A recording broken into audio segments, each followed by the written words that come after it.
Tonight, I invite you to journey with me into the heart of Westeros itself, not to explore its creatures or its magic, but to walk alongside the men and a particular woman who became living legends, the warriors whose names echo through the centuries like the tolling of great bells.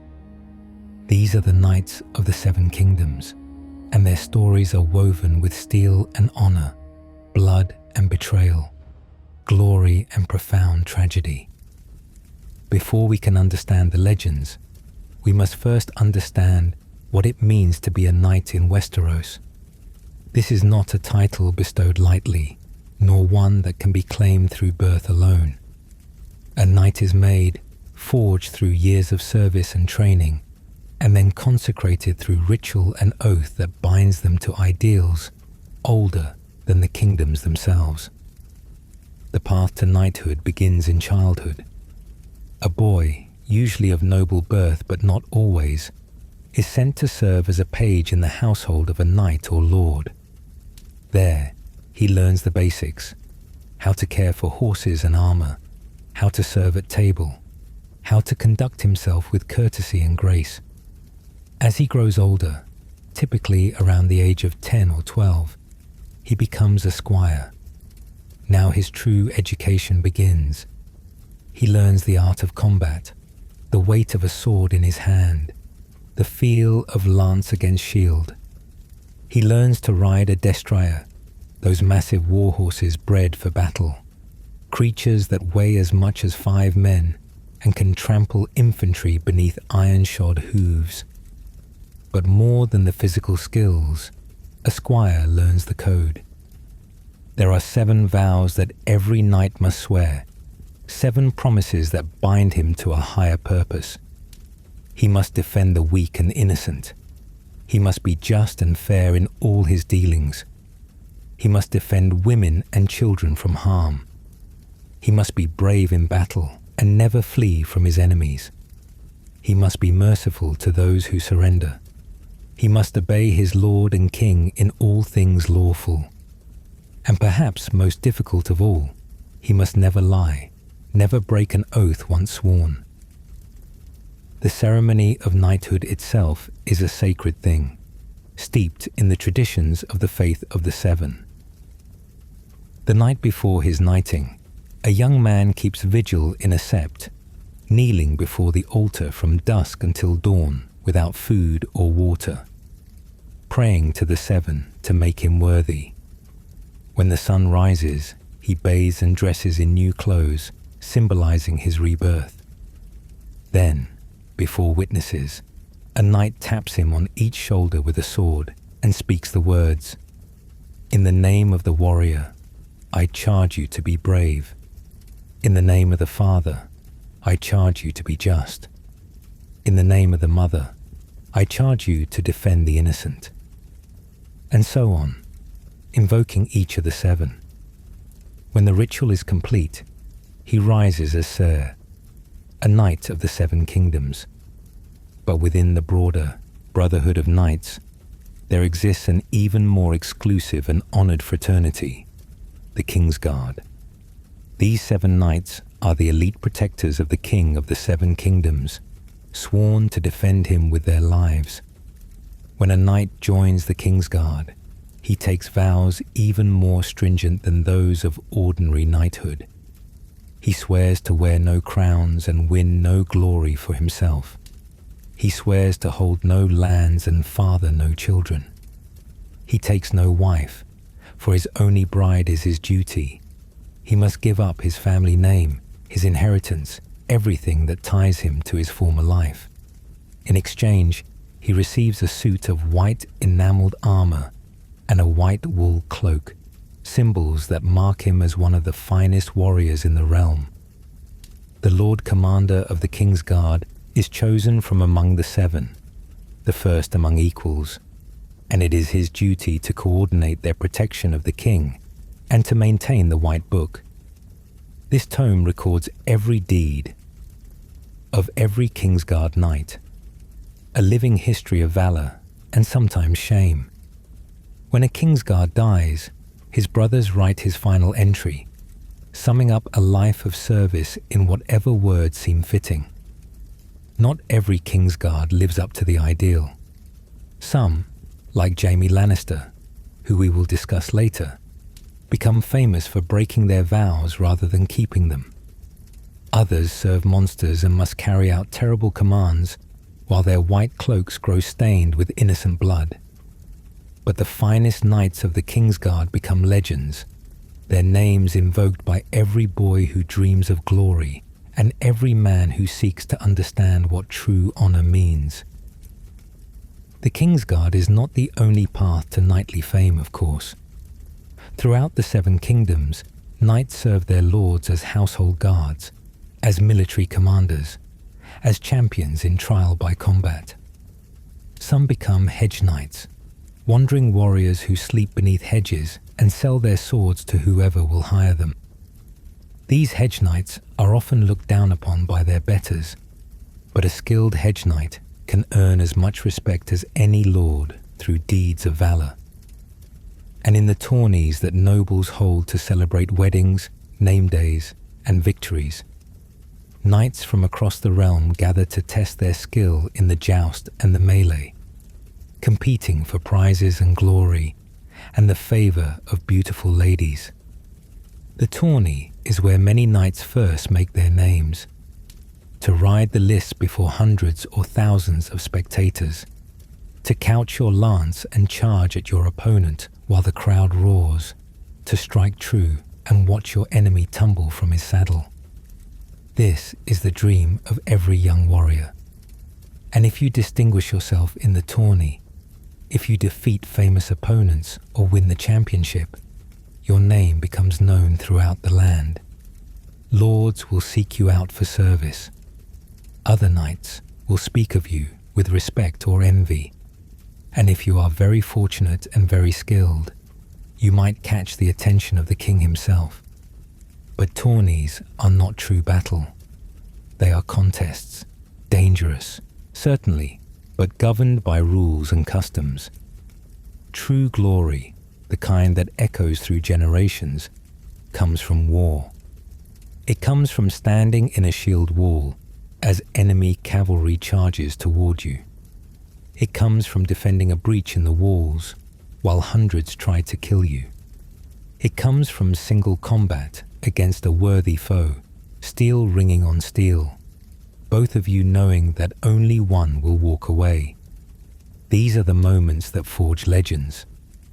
And the knights we will discuss tonight, every one of them proved themselves not just in the lists, but in actual battle, against real enemies who wanted them dead. One final note before we begin our catalogue of legends. Knighthood in Westeros is tied to the faith of the Seven, the dominant religion in most of the kingdoms. In the north, where the old gods are still worshipped, there are fewer knights. Northmen are no less skilled as warriors, but they do not undergo the knighting ceremony or swear the sacred vows. Similarly, the Iron Islands follow the drowned god rather than the Seven, and most Ironborn warriors are not knights. When we speak of knights, then, we speak primarily of the culture of the Andals, that people who invaded Westeros 6,000 years ago and brought the faith with them, spreading it across all the kingdoms save the North and the Iron Islands.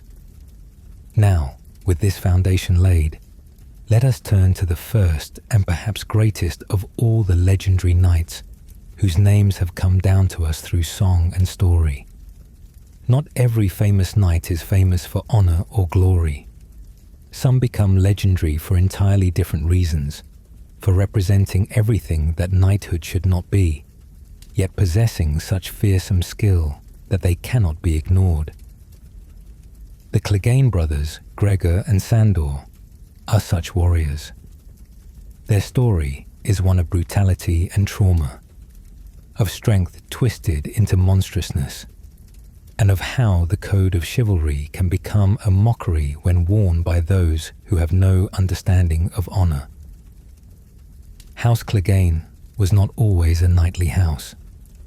The first Clegane was a kennel master at Casterly Rock, serving Lord Tytos Lannister. During one autumn, a lioness attacked Lord Tytos while he was hunting. The kennel master threw himself between the lion and his lord, and though the beast killed 3 of his dogs and tore off his leg, he saved Tytos's life. In gratitude, Lord Tytos gave the kennel master lands and a tower house. The kennel master chose for his sigil 3 dogs on a field of yellow, representing the 3 hounds who died saving his master, set against the golden autumn grass. From such loyal and brave beginnings, House Clegane was born. But something went wrong in the generations that followed. The kennel master's descendants inherited his lands and his position, but not his honor. When Gregor and Sandor Clegane were born, they came into a household already tainted by cruelty and violence. Their father died in a hunting accident, though some whisper it was no accident.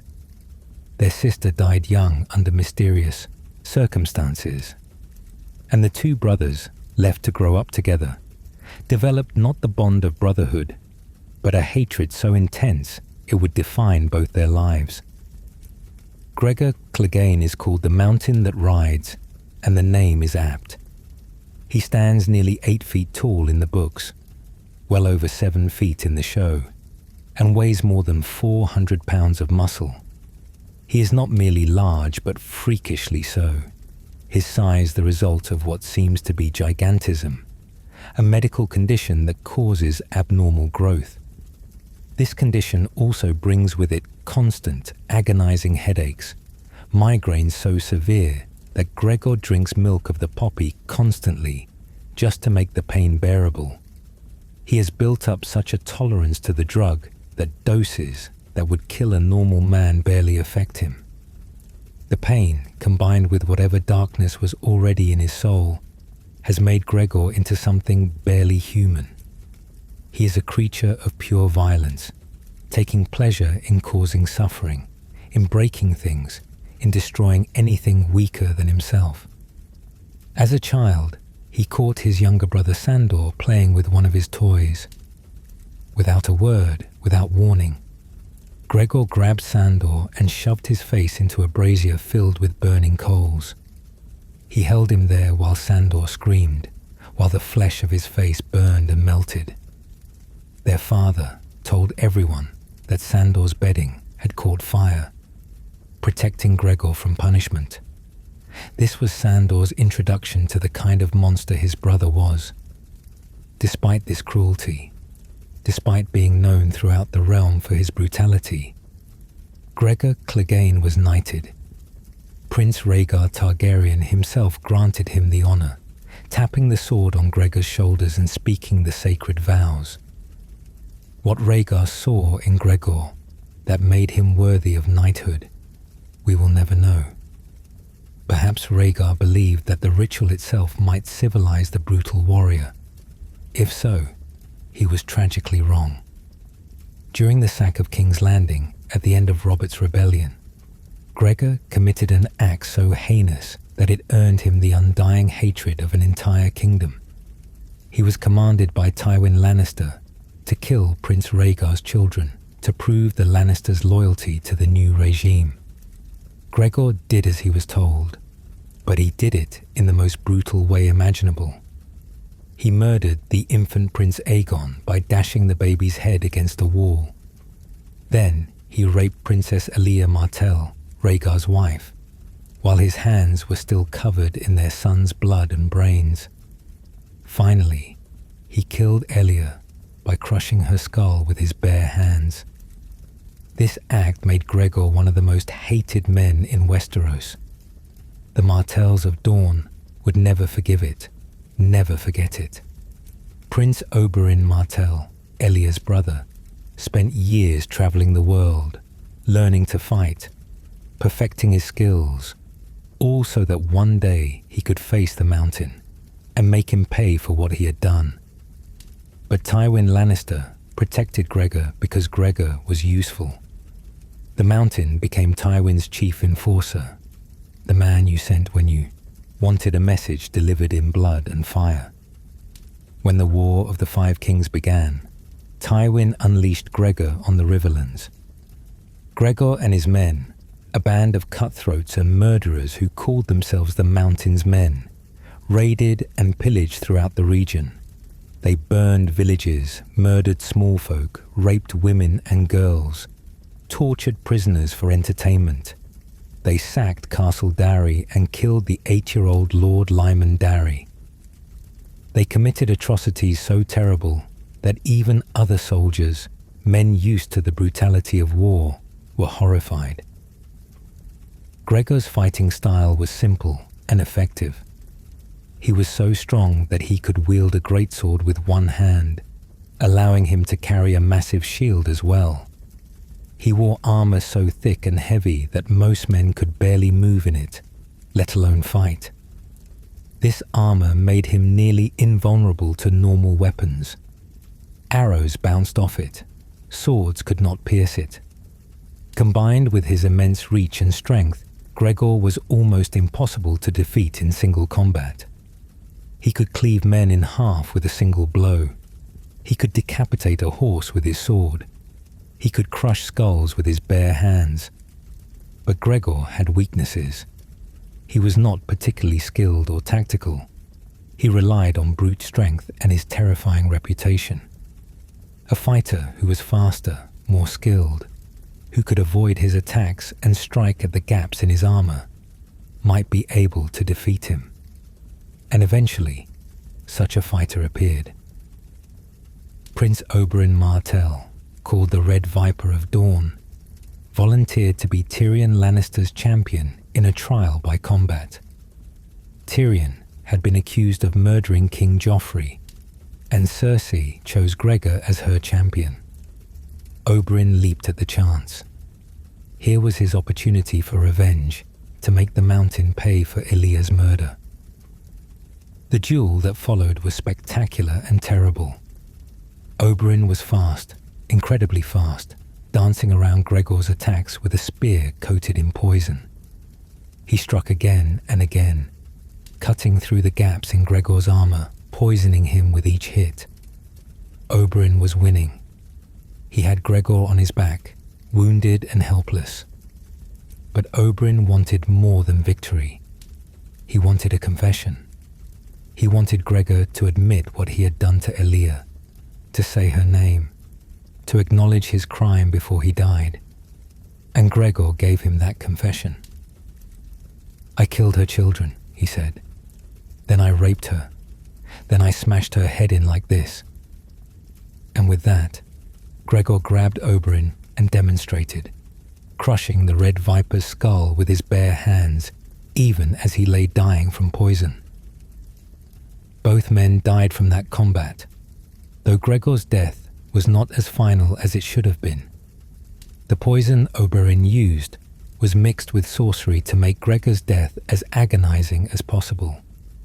He lingered for days in unspeakable agony, screaming until he was gagged to prevent him from biting off his own tongue. Qyburn, a disgraced former Maester, experimented on Gregor, performing procedures that were more necromancy than medicine. When he was finished, Gregor emerged as something no longer quite human, an 8-foot-tall silent monster who neither ate nor slept nor spoke, who served Cersei Lannister with absolute obedience until the very end. If Gregor represents knighthood's capacity for monstrosity, his brother Sandor represents something more complicated: disillusionment. Sandor Clegane, called the Hound, grew to be a large man himself, over 6.5 feet tall and powerfully built. But he lived always in his brother's shadow, marked by the terrible scars that covered the left side of his face, a permanent reminder of Gregor's cruelty. The scars were not Sandor's only burden. He also carried the knowledge that his brother, the man who had tortured him, had been knighted by a prince. Gregor wore white armor and swore sacred vows and was called Ser. While committing atrocities, that should have seen him hanged. This hypocrisy poisoned Sandor's view of knighthood forever. He refused to take the vows himself, refused to be called Sir, spat on the very concept of chivalry. "Knights are for killing," he told Sansa Stark once. "What do you think a knight is for, girl? You think it's all taking favors from ladies and looking fine in gold plate? Knights are for killing." He saw knighthood as a lie, a pretty fiction wrapped around brutal reality. A knight's a sword with a horse. The rest, the vows and the sacred oils and the ladies' favors, they're silk ribbons tied around the sword. Maybe the sword's prettier with ribbons hanging off it, but it will kill you just the same. Yet for all his cynicism, for all his brutal honesty about the nature of violence, Sandor was not like his brother. He served House Lannister loyally, first as a household warrior and later as Prince Joffrey's sworn shield. When Joffrey became king and dismissed Barristan Selmy from the King's Guard, he offered the position to Sandor. The Hound accepted, but he refused to take the vows of knighthood.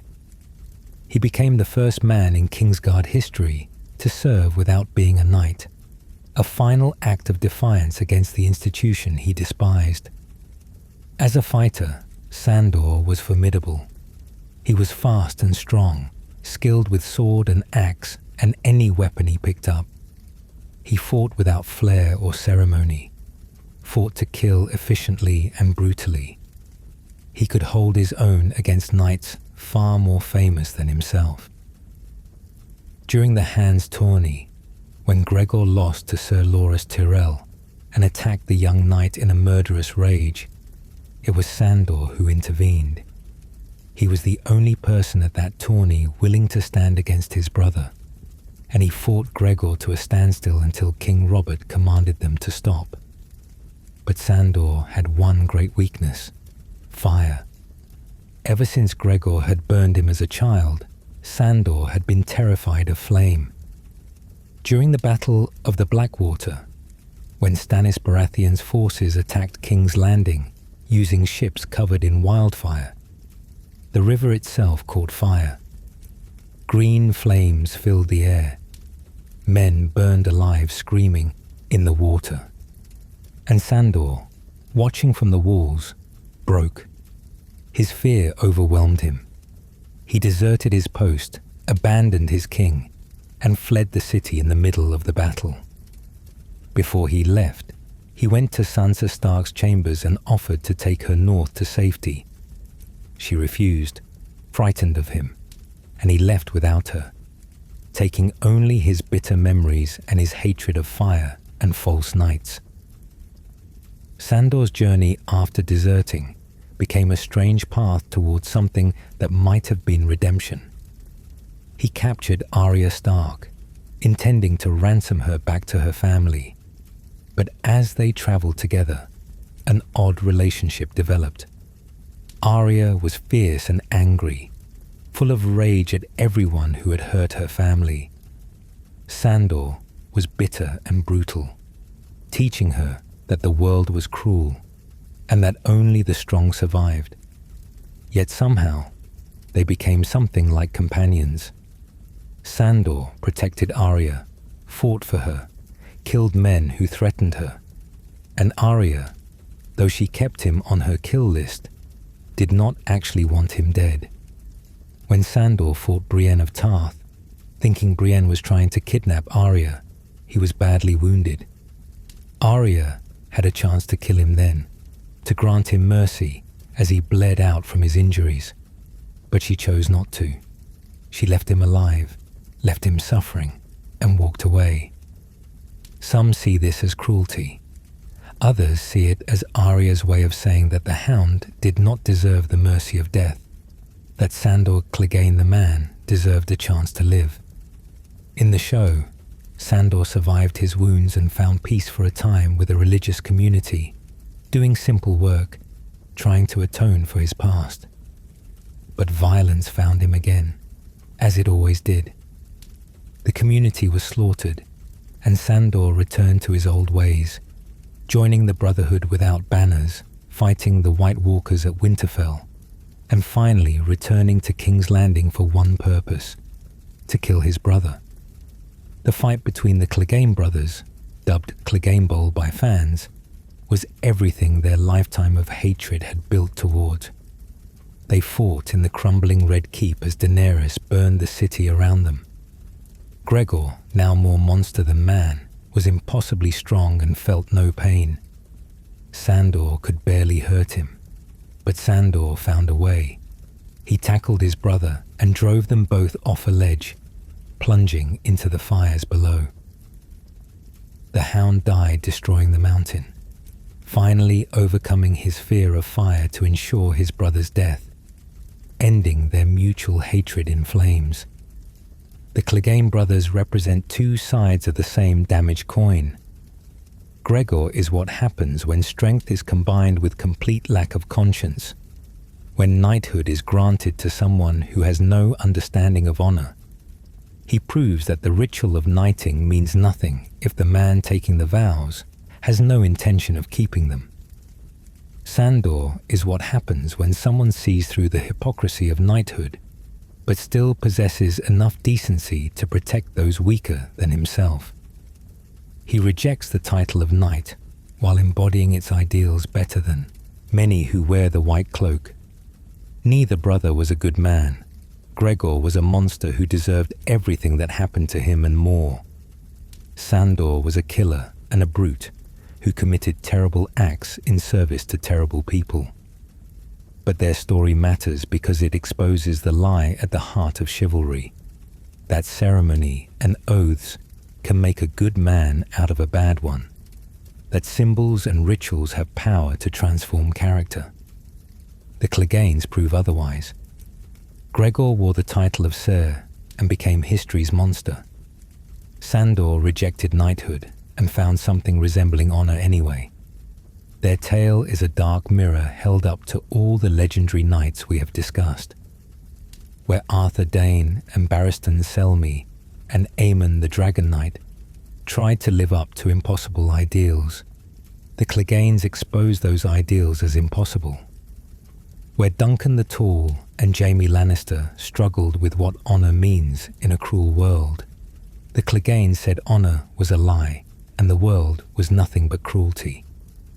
They were not legends to aspire to, but warnings of what knighthood can become when it is separated from virtue, when the form is kept, but the substance is lost. There are warriors whose names inspire respect. There are warriors whose names inspire fear.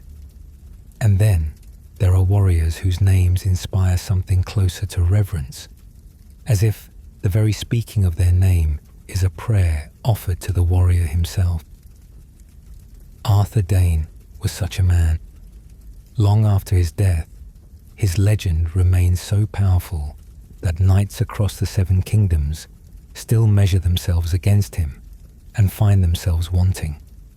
Arthur Dane came from an ancient and noble house. House Dane rules from Starfall, a castle in the south of Dorne, built upon an island where the river Torrentine meets the summer sea.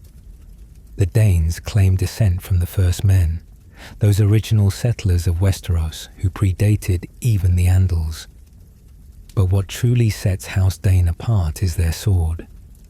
According to legend, many thousands of years ago, a Dane ancestor tracked a fallen star across the sky and found it where it had crashed into the earth. From the metal of that fallen star, forged from some material not of this world, the Danes created a blade called Dawn. This sword is pale as milk glass, its metal gleaming white rather than the dark smoke grey of Valyrian steel. Yet Dawn shares many properties with Valyrian steel. It is impossibly sharp, incredibly strong, and lighter than it should be for its size. But here is what makes Dawn truly unique. It is not passed from father to son as other ancestral swords are. Instead, only a knight of House Dane who is deemed truly worthy is permitted to wield Dawn. And that knight whoever he may be in each generation, takes the title of Sword of the Morning. Sometimes the head of House Dane himself wields it. Sometimes it is a younger brother or cousin. And in some generations, no one is deemed worthy. And Dawn sits in Starfall's armory, waiting for a knight great enough to bear it. Arthur Dane proved himself worthy. From his youth, it was clear that he possessed extraordinary skill with a blade. He trained relentlessly, honing his abilities until men said he moved like water, flowing around his opponent's attacks and striking from impossible angles.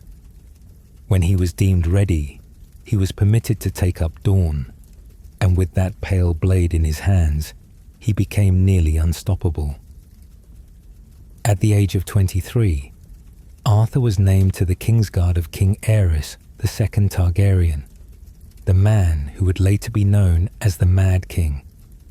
This was during Aerys's early reign, before madness had fully claimed him, and the Kingsguard of that era was considered perhaps the finest ever assembled.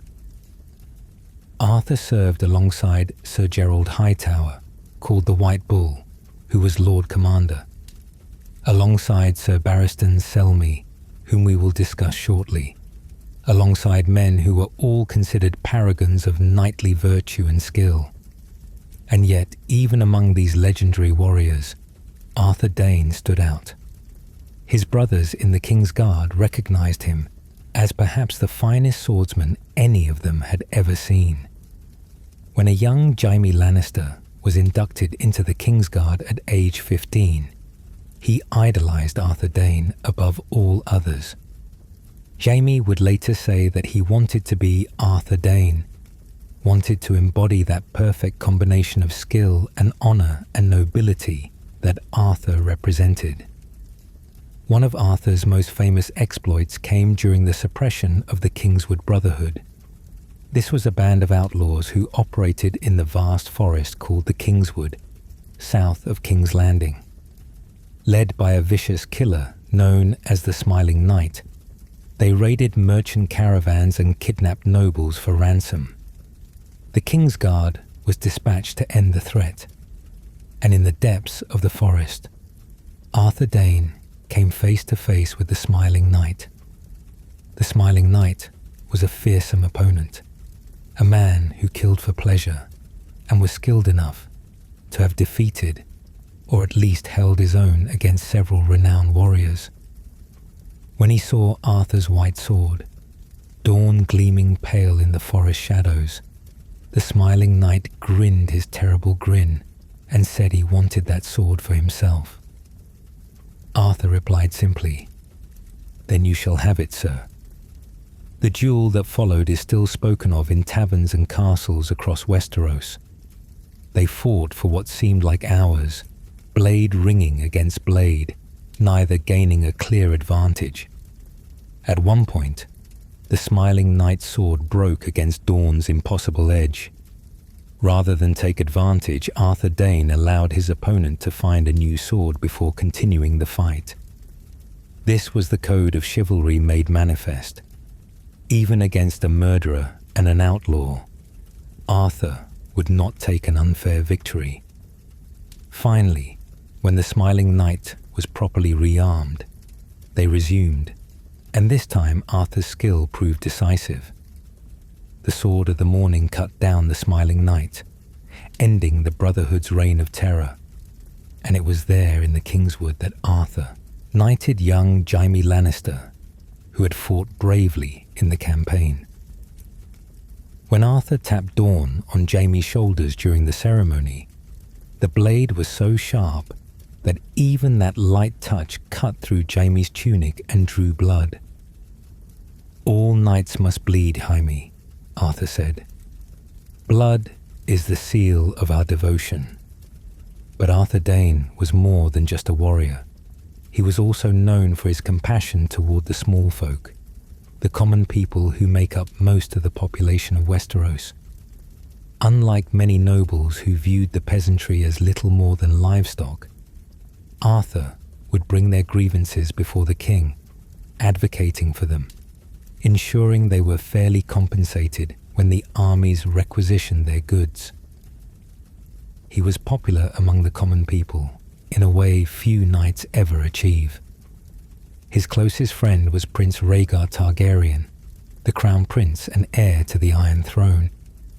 Rhaegar was a complicated figure, a warrior and a scholar, a man who seemed destined for greatness, but whose choices would ultimately help bring down his father's dynasty. Arthur served Rhaegar faithfully, and it was this loyalty that would lead to his final tragic stand. When Robert's rebellion erupted, sparked by Prince Rhaegar's kidnapping of Lyanna Stark, Arthur Dayne found himself in an impossible position. He had sworn to serve and protect his king, even as that king descended into complete madness. Aerys II was burning people alive at random, cackling as they screamed. He was ordering the deaths of innocent lords and their sons. He was planning to burn all of King's Landing with wildfire, to kill everyone in the city, rather than let Robert Baratheon take the throne. Yet Arthur Dayne kept his vows. He did not abandon his post. He did not turn against his king, even knowing the monster Aerys had become. This is the burden that knights of the Kingsguard must bear. They swear to serve the king, not to choose which orders they will obey and which they will refuse. Arthur served, and when Prince Rhaegar commanded him to go to a tower in the Mountains of Dawn, Arthur went. The Tower of Joy. It stands in the Red Mountains of Dawn, isolated and alone. It was there that Rhaegar had brought Lyanna Stark, though whether she went willingly or was taken by force remains a matter of debate even now. And it was there that Arthur Dayne and two other Kingsguard knights, Sir Oswell Went and Sir Gerald Hightower, stood guard. They must have known that Rhaegar had died at the Trident, his chest caved in by Robert Baratheon's warhammer. They must have known that King's Landing had fallen, that Aerys was dead, killed by Jaime Lannister in the throne room. They must have known the war was over and their cause was lost. Yet when Eddard Stark arrived with 6 companions, coming to rescue his sister Lyanna, the 3 Kingsguard refused to yield. Eddard Stark would later say that Arthur Dayne was the finest knight he ever saw. High praise from the Warden of the North, a man not given to exaggeration or flattery. Ned described Arthur fighting with dawn in his hands, the pale blade alive with light even in the shadows of the mountains. He described watching Arthur cut through his companions one by one, the sword of the morning moving like nothing Ned had ever witnessed. 7 men went to the Tower of Joy to face 3 Kingsguard. When it was over, only Eddard Stark and Howland Reed survived. All 3 Kingsguard died, including Arthur Dayne. Ned always said that he would have died himself if not for Howland Reed, though he never spoke of exactly what Reed did to turn the tide of that battle. Some say Reed attacked Arthur from behind, a dishonorable tactic, but perhaps the only way to defeat such a warrior. Others speculate that Reed used some trick or poison, some secret of the Crannog men who live in the swamps of the Neck. We will likely never know the truth. What we do know is this. When Arthur Dayne died, Eddard Stark himself rode to Starfall to return Dawn to House Dayne. He did not keep it as a trophy. He did not discard it. He treated it with the respect it deserved, and he treated Arthur's memory with equal respect. Though they had been enemies, though Arthur had nearly killed him, Ned Stark would speak of Arthur Dayne with something approaching awe for the rest of his life. Arthur's sister, Ashara Dayne, was said to have killed herself shortly after learning of her brother's death, throwing herself from a tower into the sea. The exact circumstances remain unclear, tangled up in rumours and speculation about her own relationship with Ned Stark. But her grief speaks to the bond between Arthur and his family, the love they bore for this knight who had brought such honour to their house. Today, Dorne rests in Starfall's armoury. No knight of House Dane has been deemed worthy to wield it since Arthur's death. The title of a Sword of the Morning remains vacant, waiting for a warrior great enough to take up that pale blade and live up to the legend of Arthur Dane. Perhaps such a knight will emerge in the years to come. Perhaps not. But Arthur's legend endures, and knights across the Seven Kingdoms still dream of being half the warrior that Arthur Dane was, of wielding their swords with half his skill, of living up to the knightly ideal with half his grace. When people speak of the greatest knight who ever lived, Arthur Dane's name is always among those mentioned, and in the White Book, in the entry written by his brothers of the Kingsguard, his deeds are recorded in detail: the tournaments won, the battles fought, the brotherhood defeated, the missions accomplished. But no list of accomplishments can truly capture what made Arthur Dane legendary. It was not just his skill with a sword, though that was unmatched. It was not just his strength or his speed or his courage. It was that he embodied what knighthood was meant to be, the perfect fusion of martial prowess and moral virtue, a man who fought like a demon but lived by a code of honour that never wavered. He was the Sword of the Morning, and the dawn is gone with him. If Arthur Dane was the knight of legend, existing almost as a figure from song rather than reality, then Barristan Selmy is the knight of history. His career spans more than 60 years. He served in the Kingsguard of multiple kings. He fought in wars that defined generations. He won tourneys, defeated famous opponents, saved kings and princes, and lived to tell the tale long after most of his contemporaries had gone to dust. Barristan Selmy was born into House Selmy of Harvest Hall in the Stormlands. The Selmys are marcher lords, meaning they hold lands along the border with Dorne, and for centuries they have fought to defend those borders from Dornish raids. This is a hard land that produces hard men, warriors who learn to fight almost as soon as they can walk. Young Barristan was no exception, but even among the warrior culture of the marches, he stood out. At the age of 10, young Barristan Selmy did something that would earn him his famous nickname. There was a tourney being held at Blackhaven, and the boy Barristan wanted desperately to participate. Of course, no one would joust against a 10-year-old child, so Barristan borrowed a suit of armour, covered his face with a helm, and presented himself as a mystery knight. The other knights and lords laughed when they saw him, this small figure in armour too large for his frame. Most refused to even acknowledge him, but Prince Duncan Targaryen, one of King Aegon V's sons, took pity on the boy. Duncan agreed to joust against the mystery knight, if only to give him the experience of riding in a real tournament. Duncan unhorsed young Barristan easily, of course, but when the helm came off and revealed a 10-year-old boy, Duncan was moved by the child's courage. He gave Barristan a new name that day, Barristan the Bold. The nickname would follow him for the rest of his very long life. 6 years later, at age 16, Barristan entered another tournament, this time the winter tourney at King's Landing. He was still young, still not fully grown into his strength, but he had trained relentlessly in the intervening years. This time, when he rode the lists, he shocked the realm by unhorsing two famous opponents, Prince Duncan, the same man who had defeated him years before, and Sir Duncan the Tall, the Lord Commander of the Kingsguard himself. Duncan the Tall was a legend, a man nearly 7 feet high, who had risen from a hedge knight to Lord Commander through skill and honor.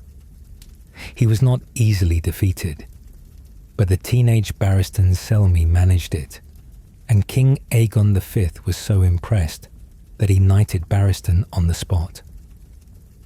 At 16 years old, Barristan Selmy became Sir Barristan Selmy, and his career as one of the greatest knights in Westerosi history had truly begun. For the next few years, Barristan continued to distinguish himself in tourneys and battles. He squired for Sir Manfred Swan and learned everything he could about combat, strategy, and the code of chivalry. And then came the War of the Ninepenny Kings, and Barristan's legend was sealed. The War of the Ninepenny Kings was an attempted invasion of Westeros by the Band of Nine, a group of sellsword companies and exiled nobles led by Maelys Blackfyre, called Maelys the Monstrous. Maelys was the last male heir of House Blackfyre, those Targaryen bastards who had been legitimized and then led rebellions against the Iron Throne for nearly a century.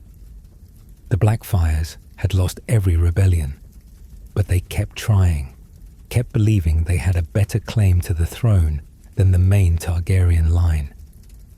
Maelys himself was a terrifying figure. He was enormously strong, with a second head growing from his neck, a malformed lump of flesh with a twisted face that some said was his twin brother, absorbed in the womb but still partly alive. Maelys led the largest and most feared sellsword company in the world, the Golden Company, and when the Band of Nine invaded the Stepstones, those islands between Westeros and Essos, it seemed like nothing could stop them. But Westeros rallied. Lords from all the kingdoms sent their forces to push back the invasion. Among them was young Barristan Selmy, only 23 years old, but already considered one of the finest warriors in the realm. During the crucial battle on the Stepstones, Barristan cut his way through the Golden Company, a path of broken men in his wake, until he came face to face with Maelys the Monstrous himself. The duel that followed is legendary. Maelys was bigger, stronger, his great warhammer smashing aside Barristan's attacks. But Barristan was faster, more skilled, and utterly fearless. He dodged and weaved, struck and retreated, never giving Maelys a clean hit. Finally, Barristan saw his opening and struck. His blade found its mark, and Maelys the Monstrous fell, the last male Blackfyre dead at last. With their leader slain, the Golden Company broke. The Band of Nine collapsed. The war was over. And Barristan Selmy, at the age of 23, was named to the Kingsguard by Lord Commander Sir Gerald Hightower. He would wear the white cloak for the next 40 years. Over those 4 decades, Barristan served 5 kings. He served King Jaehaerys II, a brief reign but a good one. He served King Aerys II, the Mad King, watching with horror as Aerys descended into paranoid insanity. He witnessed the atrocities Aerys committed. The people burned alive, the innocent imprisoned and tortured. And like Arthur Dane, Barristan kept his vows, even serving a monster, because his oath was to the office of king, not to the man.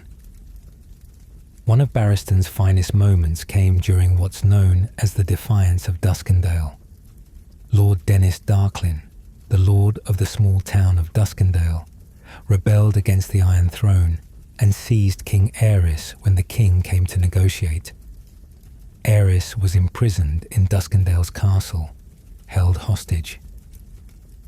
Tywin, Lannister, then Hand of the King, surrounded the town with an army and prepared to storm it, but Aerys would almost certainly be killed in any assault.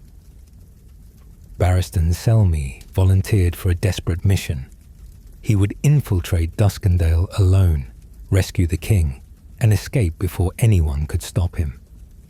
Tywin gave him 24 hours. If Barristan didn't succeed in that time, the assault would begin anyway. Disguised as a hooded beggar, Barristan slipped into Duskendale at night. He scaled the castle walls, killed a sentry before the man could raise an alarm, and found his way to the dungeons where Aerys was being held. He killed the guards, freed the king, and fought his way out of the castle. The escape through Duskendale streets became running battle, Barristan fending off soldiers while protecting the terrified king. Finally, they reached the gates, stole horses from the stable, and charged through the town to freedom. Barristan had saved the king's life at tremendous personal risk, a feat of courage and skill that would have been remarkable even for a young warrior in his prime.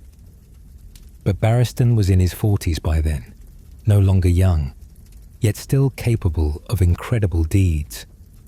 Songs were sung about the rescue at Duskendale, and Barristan's legend grew. But there was a dark side to that triumph. After his rescue, King Aerys became even more paranoid and cruel. Some say his captivity broke something in him, that he was never the same afterward.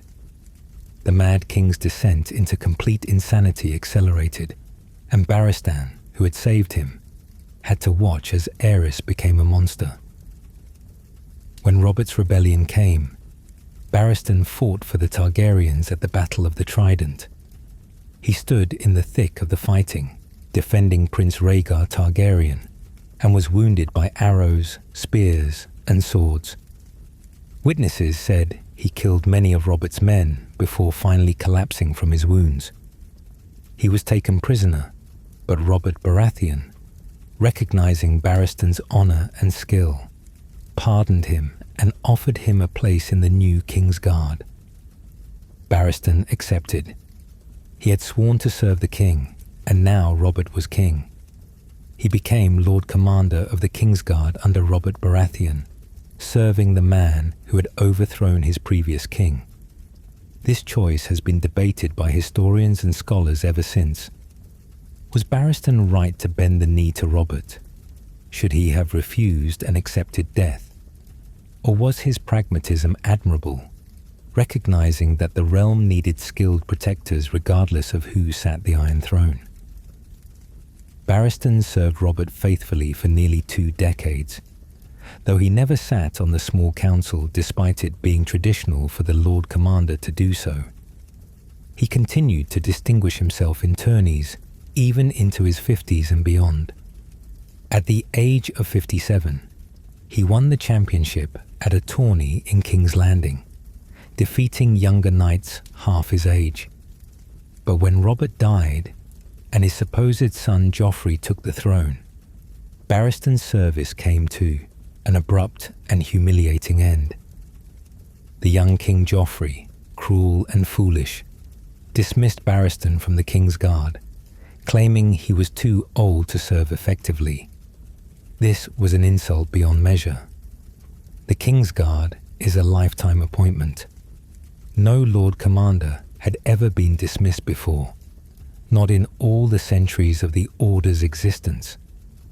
Barristan's response to this insult is one of the great moments in the entire saga. Standing before the Iron Throne, surrounded by his enemies, the old knight spoke with quiet dignity. He noted that he could still kill every knight in that room, a claim no one dared dispute. He said that the current Kingsguard was a disgrace, full of craven men and murderers wearing white cloaks they did not deserve. And then he removed his sword and threw it at Joffrey's feet before walking out of the throne room, his head held high. Freed from his vows, Barristan the Bold made his way across the narrow sea to Essos. He sought out Daenerys Targaryen, the last surviving child of King Aerys. He had failed to protect her family during the rebellion, and he sought to make amends by protecting her now. He presented himself to her in Qarth, kneeling before this young woman, who was the rightful heir to the throne he had served for so long. Daenerys accepted him. and Barristan became one of her most trusted advisors and protectors. In her service, he found purpose again, found a ruler worthy of his devotion. He helped her conquer Slaver's Bay, advised her on matters of war and governance, and trained her soldiers. For the first time in decades, Barristan Selmy was serving a ruler he could truly respect. In the show, Barristan dies fighting the Sons of the Harpy in the streets of Meereen, killed by cowardly assassins in an alley. His death felt wrong to many viewers, an ignoble end for such a legendary knight. In the books, however, Barristan is still alive, commanding Daenerys' forces during her absence, still fighting even past the age of 60, still proving that true skill and honor never fade. Barristan Selmy is unique among the legendary knights we discussed tonight because he lived long enough for his legend to be tested again and again. Many knights have one moment of glory, one great deed that defines them. Barristan had dozens of such moments spread across 6 decades. He proved himself in his youth by unhorsing Duncan the Tall. He proved himself in his 20s by slaying Maelys the Monstrous. He proved himself in his 40s by rescuing King Aerys. He proved himself in his 50s and 60s by continuing to fight and win when most men his age had long since retired to their castles. And perhaps most importantly, Barristan proved that honor and skill can coexist with pragmatism. He served the Mad King because his oaths demanded it, but he did not become a monster himself. He served Robert Baratheon even though Robert had killed his previous king, because the realm needed skilled protectors. And when he was dishonorably dismissed, he did not seek revenge. He simply found a new ruler worthy of his service. Barristan the Bold stands as proof that knighthood is not just about glory in battle or skill with a sword. It is about endurance, about maintaining your principles through decades of service, about adapting to a changing world while never compromising the core values that make you who you are. Even now, in his 60s, Barristan Selmy remains one of the most dangerous warriors alive, a living legend walking among mortals who can barely comprehend what he represents. Most of the knights we discussed tonight were born into noble families. They were raised in castles, trained by master-at-arms, given every advantage that wealth and status could provide. Duncan the Tall was not one of them. He was born in the worst slum in King's Landing, a place called Flea Bottom, where the poorest of the poor struggled to survive. He should never have become a knight at all, let alone Lord Commander of the King's Guard. But he did, and his story is perhaps the most remarkable of all. Duncan's earliest memories are of Flea Bottom's filthy streets. He ran with other urchins, scrounged for food, fought other children for scraps. He does not remember his parents. He does not even remember how he got the name Dunk, that simple nickname that would follow him throughout his life. He was nobody from nowhere, with nothing and no prospects. But when he was around 5 or 6 years old, a hedge knight named Sir Arlen of Pennytree took Dunk as his squire. Why Arlen chose this particular boy from all the ragged children of Flea Bottom is unknown. Perhaps he saw something in Dunk's eyes, some spark of potential. Perhaps he simply needed a squire and Dunk was available. Whatever the reason, Sir Arlen pulled Dunk out of the slums and gave him a new life. For the next decade, Dunk served Sir Arlen faithfully. They travelled throughout Westeros, seeking work wherever they could find it. Sir Arlen was not a rich knight or a famous one. He was just a wandering warrior, sleeping beneath hedges when he could not afford an inn, taking whatever jobs came his way. But he was an honourable man, and he taught Dunk everything he could: how to care for horses and armour, how to fight with sword and lance, and most importantly, how to behave as a true knight should behave. Sir Arlan's most valuable lesson was not about combat technique or the proper way to mount a horse. It was about the code of chivalry, the ideals that separate a true knight from a mere warrior. A knight must defend the weak and innocent, Arlan would tell Dunk as they travelled the dusty roads. A knight must be brave and fair and true. A knight keeps his word, even if it costs him his life. Dunk absorbed these lessons, took them deep into his heart, and they shaped everything he would become. When Dunk was about 16 years old, disaster struck. Sir Arlan caught a chill while travelling to a tourney at Ashford in the Reach. The old knight died on the road, and suddenly Dunk was alone. Sir Arlan's worldly possessions amounted to very little: an old suit of armour, a sway-backed horse, a few coins, and a sword. But just before he died, Sir Arlan did one final thing for Dunk. He knighted him, or at least, that is what Dunk claimed. The truth is somewhat more complicated, and readers of the tales of Dunk and Egg have long suspected that Sir Arlan died before he could complete the ceremony. If that is true, then Dunk was never actually knighted, but merely claimed to be a knight to avoid having to find a new master. This would mean that when Dunk called himself Sir Duncan the Tall, he was living a lie. But whether he was truly knighted or not, Dunk decided to continue on to Ashford and enter the tourney. He had one advantage that made this possible. He was huge. Even at 16, he stood nearly 7 feet tall, with the strength to match his size. When properly armoured, he looked like a formidable warrior, and few would dare question his credentials. At Ashford, Dunk's life changed forever in several ways. First, he took on a squire of his own, a bald boy who called himself Egg and begged to serve him. Dunk, not wanting to be alone, accepted. What Dunk did not realize was that Egg was actually Prince Aegon Targaryen, 4th son of King Maekar. The prince had run away from court to experience life beyond castle walls, and he saw in Dunk a chance to learn what it meant to be a true knight, rather than just a noble warrior. Second, Dunk got into a confrontation with Prince Aerion Targaryen, Egg's older brother. Aerion was a cruel sadist who was beating a peasant girl, and Dunk intervened to stop it. This led to Dunk striking a prince of the blood, a crime that could have meant his death. Aerion demanded that Dunk face trial by combat, but the prince escalated it to a trial by 7, an ancient form of trial where each side fields 7 champions who fight to the death.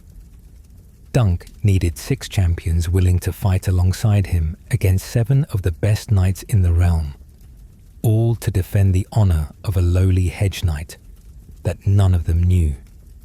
It seemed impossible. But somehow, Dunk found his champions. Some came because they believed in justice. Some came because they hated Prince Aerion.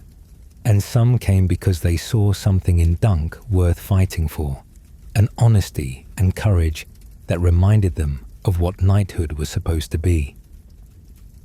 The Trial of the 7 at Ashford Meadow is one of the most famous combats in Westerosi history. 14 knights and princes fought in the tournament grounds while thousands watched. Men died, including Prince Baelor Targaryen, who was defending Dunk and was killed by his own brother Maekar. In the end, Dunk's side won, barely, and his life was spared. After the trial, Prince Maekar approached Dunk with an offer. Maekar realized that his son Egg needed a true mentor, someone who could teach him honor and courage, rather than just the arts of war. He wanted Dunk to take Egg as his squire and continue travelling Westeros, exposing the prince to the real world. Dunk agreed, and so began the adventures of Dunk and Egg.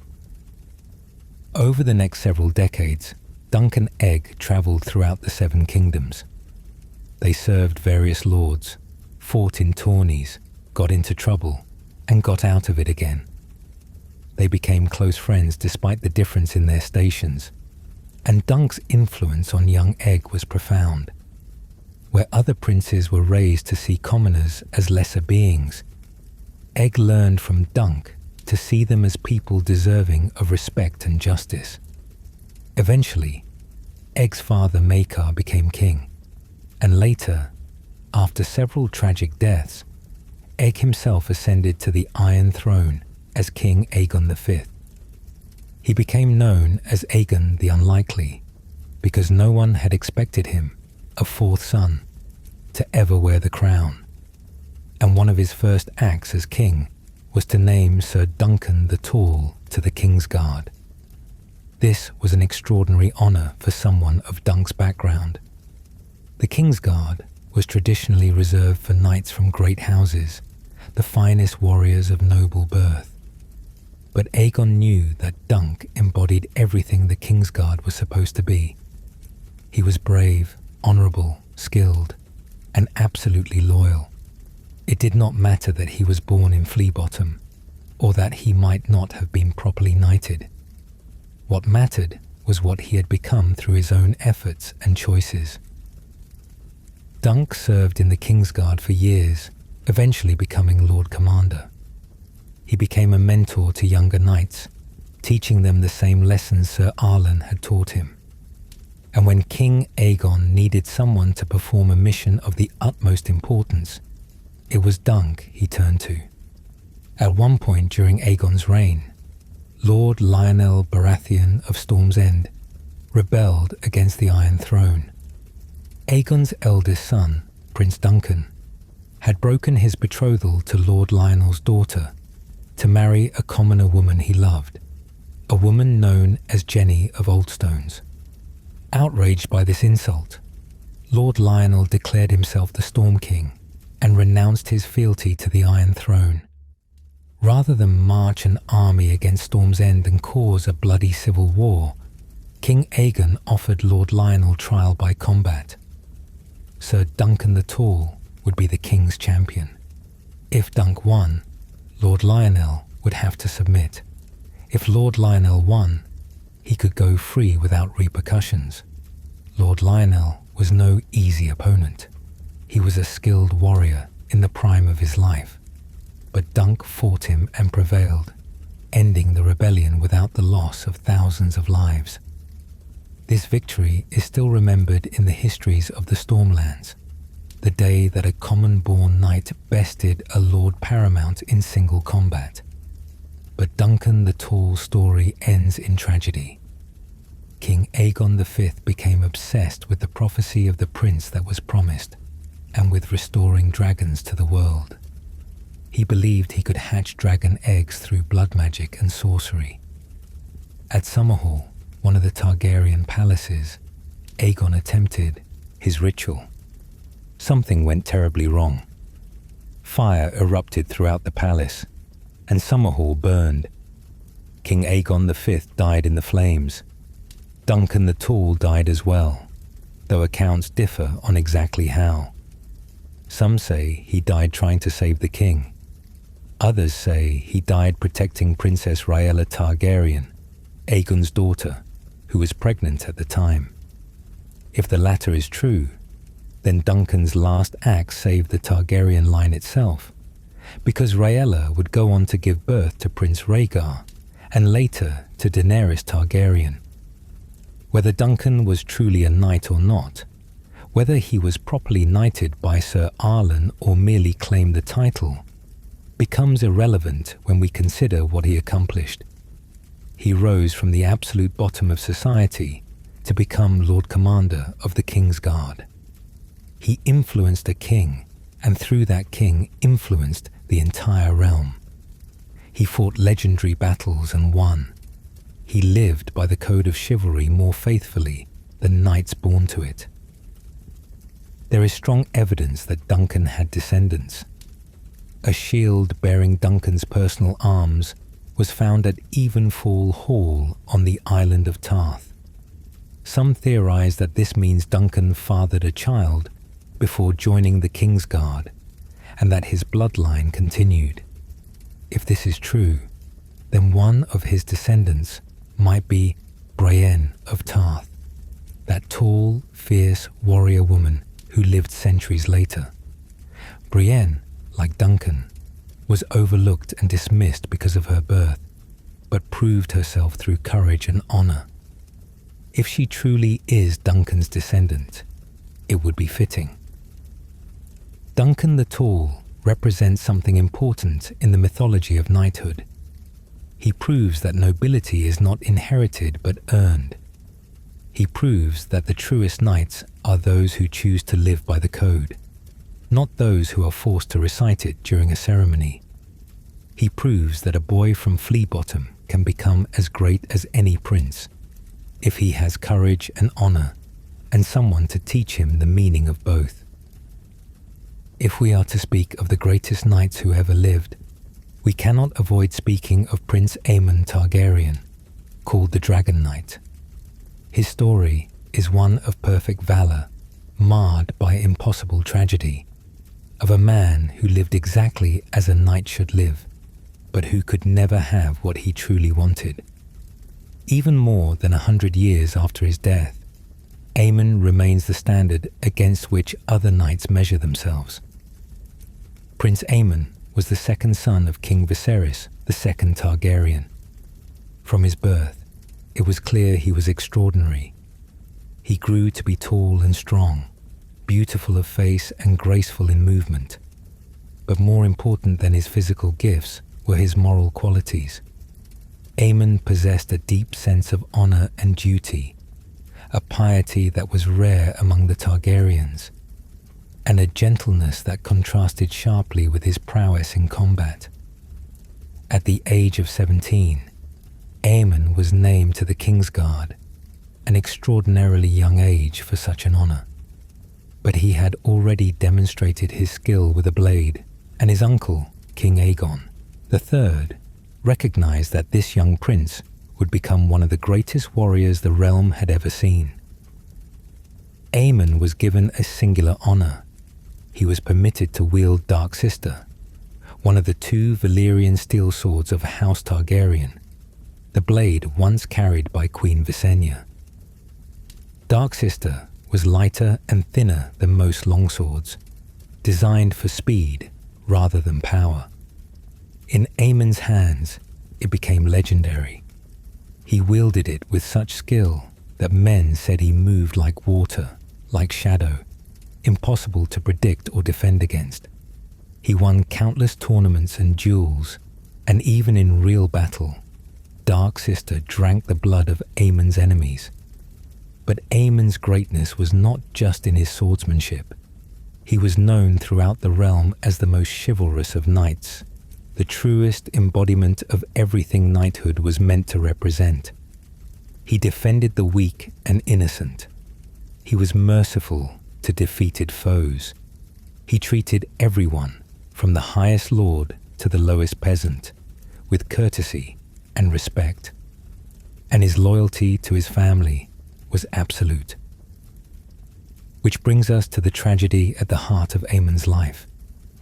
For Aemon loved his younger sister, Princess Nyris, with a love that went beyond sibling affection, and Nyris loved him in return. But they were brother and sister, and though the Targaryens sometimes married within their family, Nyris had been promised to their older brother, Aegon. Prince Aegon, who would later become King Aegon IV, was in every way Aemon's opposite. Where Aemon was honorable, Aegon was corrupt. Where Aemon was faithful, Aegon was lustful, taking mistress after mistress and fathering bastards throughout the realm. Where Aemon was kind, Aegon was cruel. The singers claim that both Aemon and Naerys wept on the day Naerys married Aegon, knowing that she was being condemned to a life of misery. Aemon joined the king's guard, and some say he did so specifically to remove himself from temptation, to ensure that he could never act on his feelings for Naerys. He would serve her and protect her, but nothing more. This was the sacrifice he made, the price of his honor. The stories say that Aemon considered Cregan Stark, the Lord of Winterfell during this period, to have been the best swordsman he ever faced. This is high praise indeed, and suggests that Aemon travelled to the north at some point and either fought or sparred with the legendary Wolf of the North.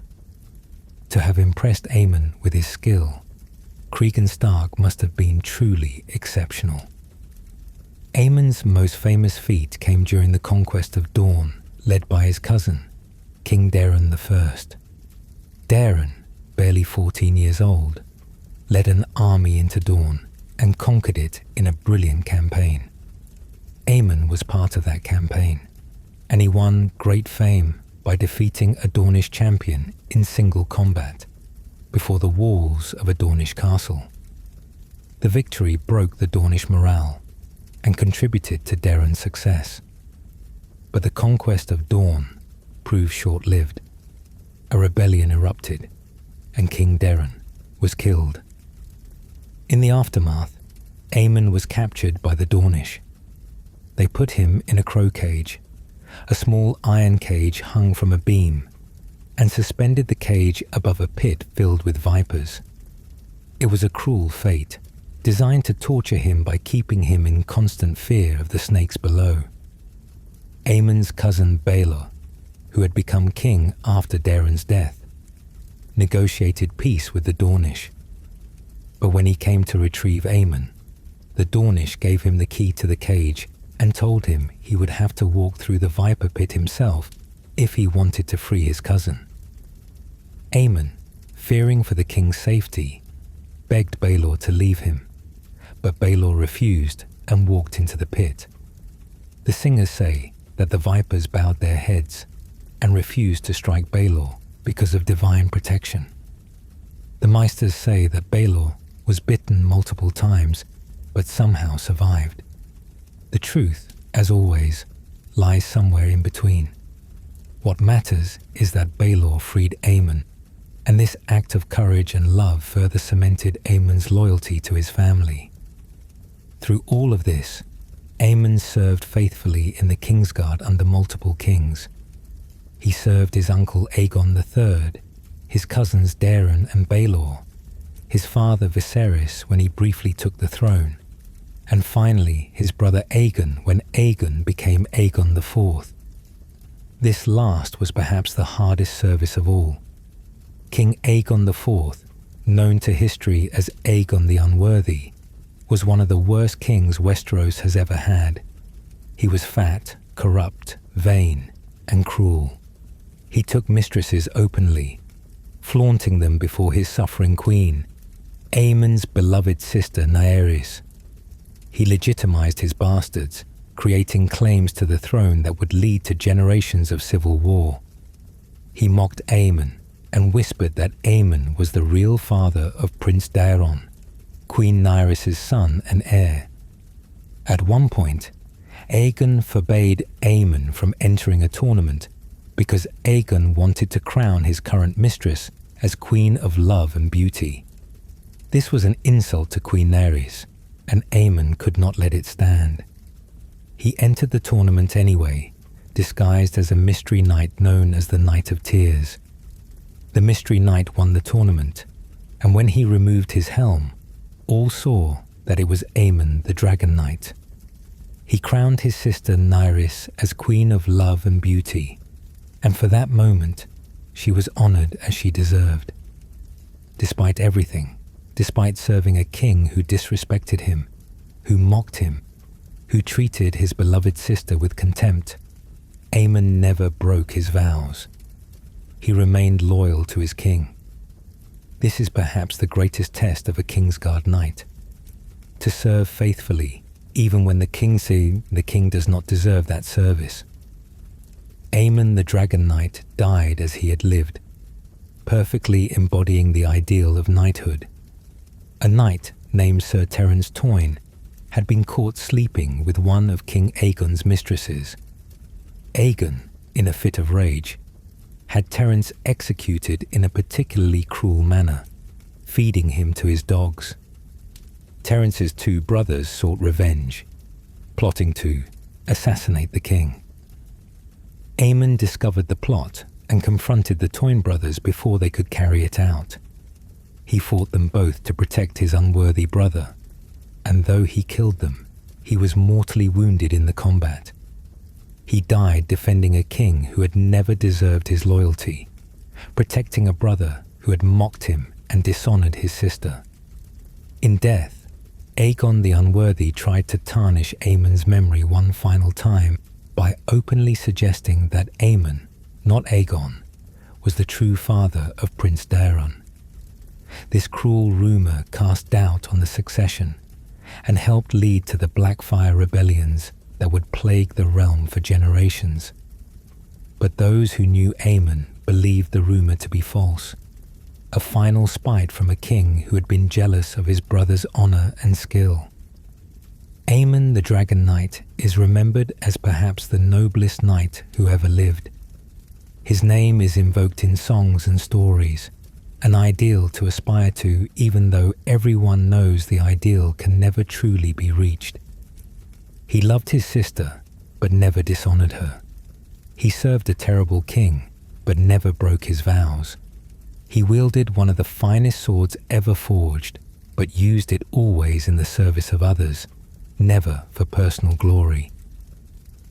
More than a century after his death, young boys still dream of being Aemon the Dragon Knight, of wielding Dark Sister and fighting for honor and justice.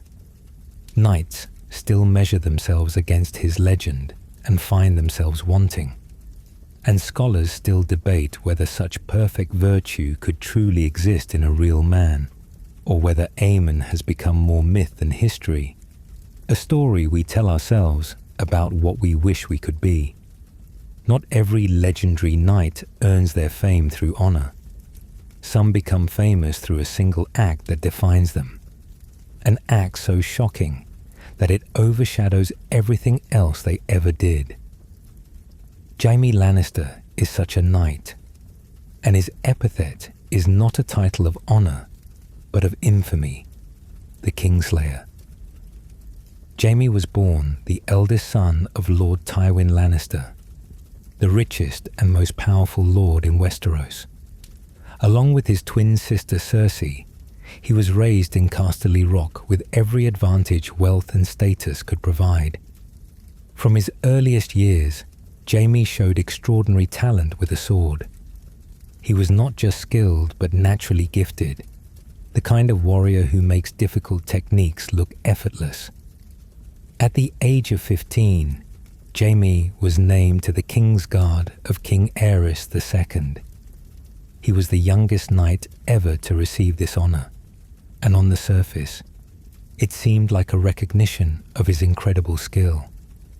But there was a darker truth behind the appointment. Tywin Lannister was Hand of the King, the second most powerful man in the realm, and King Aerys had grown to resent and fear Tywin's competence.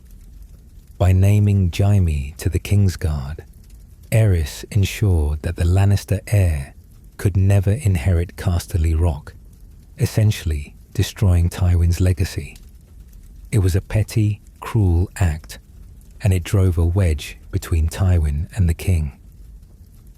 Young Jaime, however, was thrilled. He did not yet understand the political implications. He only knew that he was joining the Kingsguard, that he would serve alongside his heroes. And chief among those heroes was Sir Arthur Dayne, the Sword of the Morning. Jaime worshipped Arthur, wanted to be like him, wanted to embody that same combination of skill and honor. On the day Arthur knighted Jaime, tapping Dawn on the young man's shoulders and drawing blood, Jaime felt like all his dreams had come true, but reality quickly soured those dreams. Jaime discovered that the Mad King was truly mad, burning people alive for entertainment, raping his wife Queen Rhaella, while Jaime stood guard outside the door, unable to intervene because he had sworn to obey the king's commands. He discovered that his hero Arthur Dane served this monster without question, that all the Kingsguard kept their vows even as Aerys committed atrocity after atrocity. When Robert's rebellion came, Jaime watched as the realm he was supposed to protect tore itself apart. He watched as his father, angry at being dismissed as Hand, withdrew to Casterly Rock and refused to commit the Lannister forces to either side. He watched as the Mad King grew more paranoid, more cruel, more insane.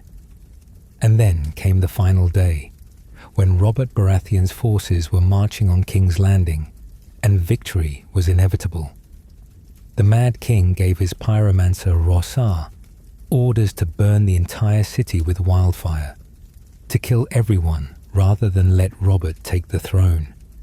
Hundreds of thousands of innocent people would die screaming. Jaime faced an impossible choice.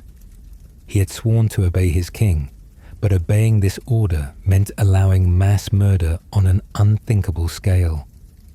He had sworn to protect the innocent, but he had also sworn to never harm the king. Every vow he had taken was in conflict with every other vow. In the end, Jaime chose. He killed Rossar the pyromancer before Rossar could light the wildfire. Then he killed the Mad King, driving his sword through Aerys's back, while Aerys cried for his other guards to help him. Jaime sat on the Iron Throne itself, waiting to see who would come, his sword bloody across his lap. When Eddard Stark entered the throne room and found Jaime sitting there, Ned judged him instantly. Ned saw only a young knight who had killed his king and presumed to sit on the throne. He did not ask why Jaime had done it. He did not want to know. And Jaime, seeing the judgment in Ned's eyes, did not try to explain.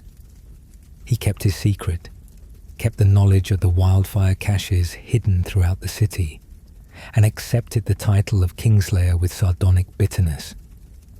For the next 17 years, Jaime served in King Robert's Kingsguard, but he was changed. The idealistic boy who had worshipped Arthur Dane was gone, replaced by a cynical, arrogant man who mocked the vows he had taken. If keeping your vows meant standing by while innocents died, what good were vows? If honor required you to enable a monster, what good was honor? Jaime became infamous for his golden good looks and his golden arrogance, for his skill with a sword and his complete disregard for the rules that bound lesser men. He was also carrying on an incestuous relationship with his twin sister Cersei, fathering 3 children who were passed off as King Robert's heirs. When young Bran Stark discovered them together, Jaime pushed the boy from a tower window, crippling him, to protect the secret.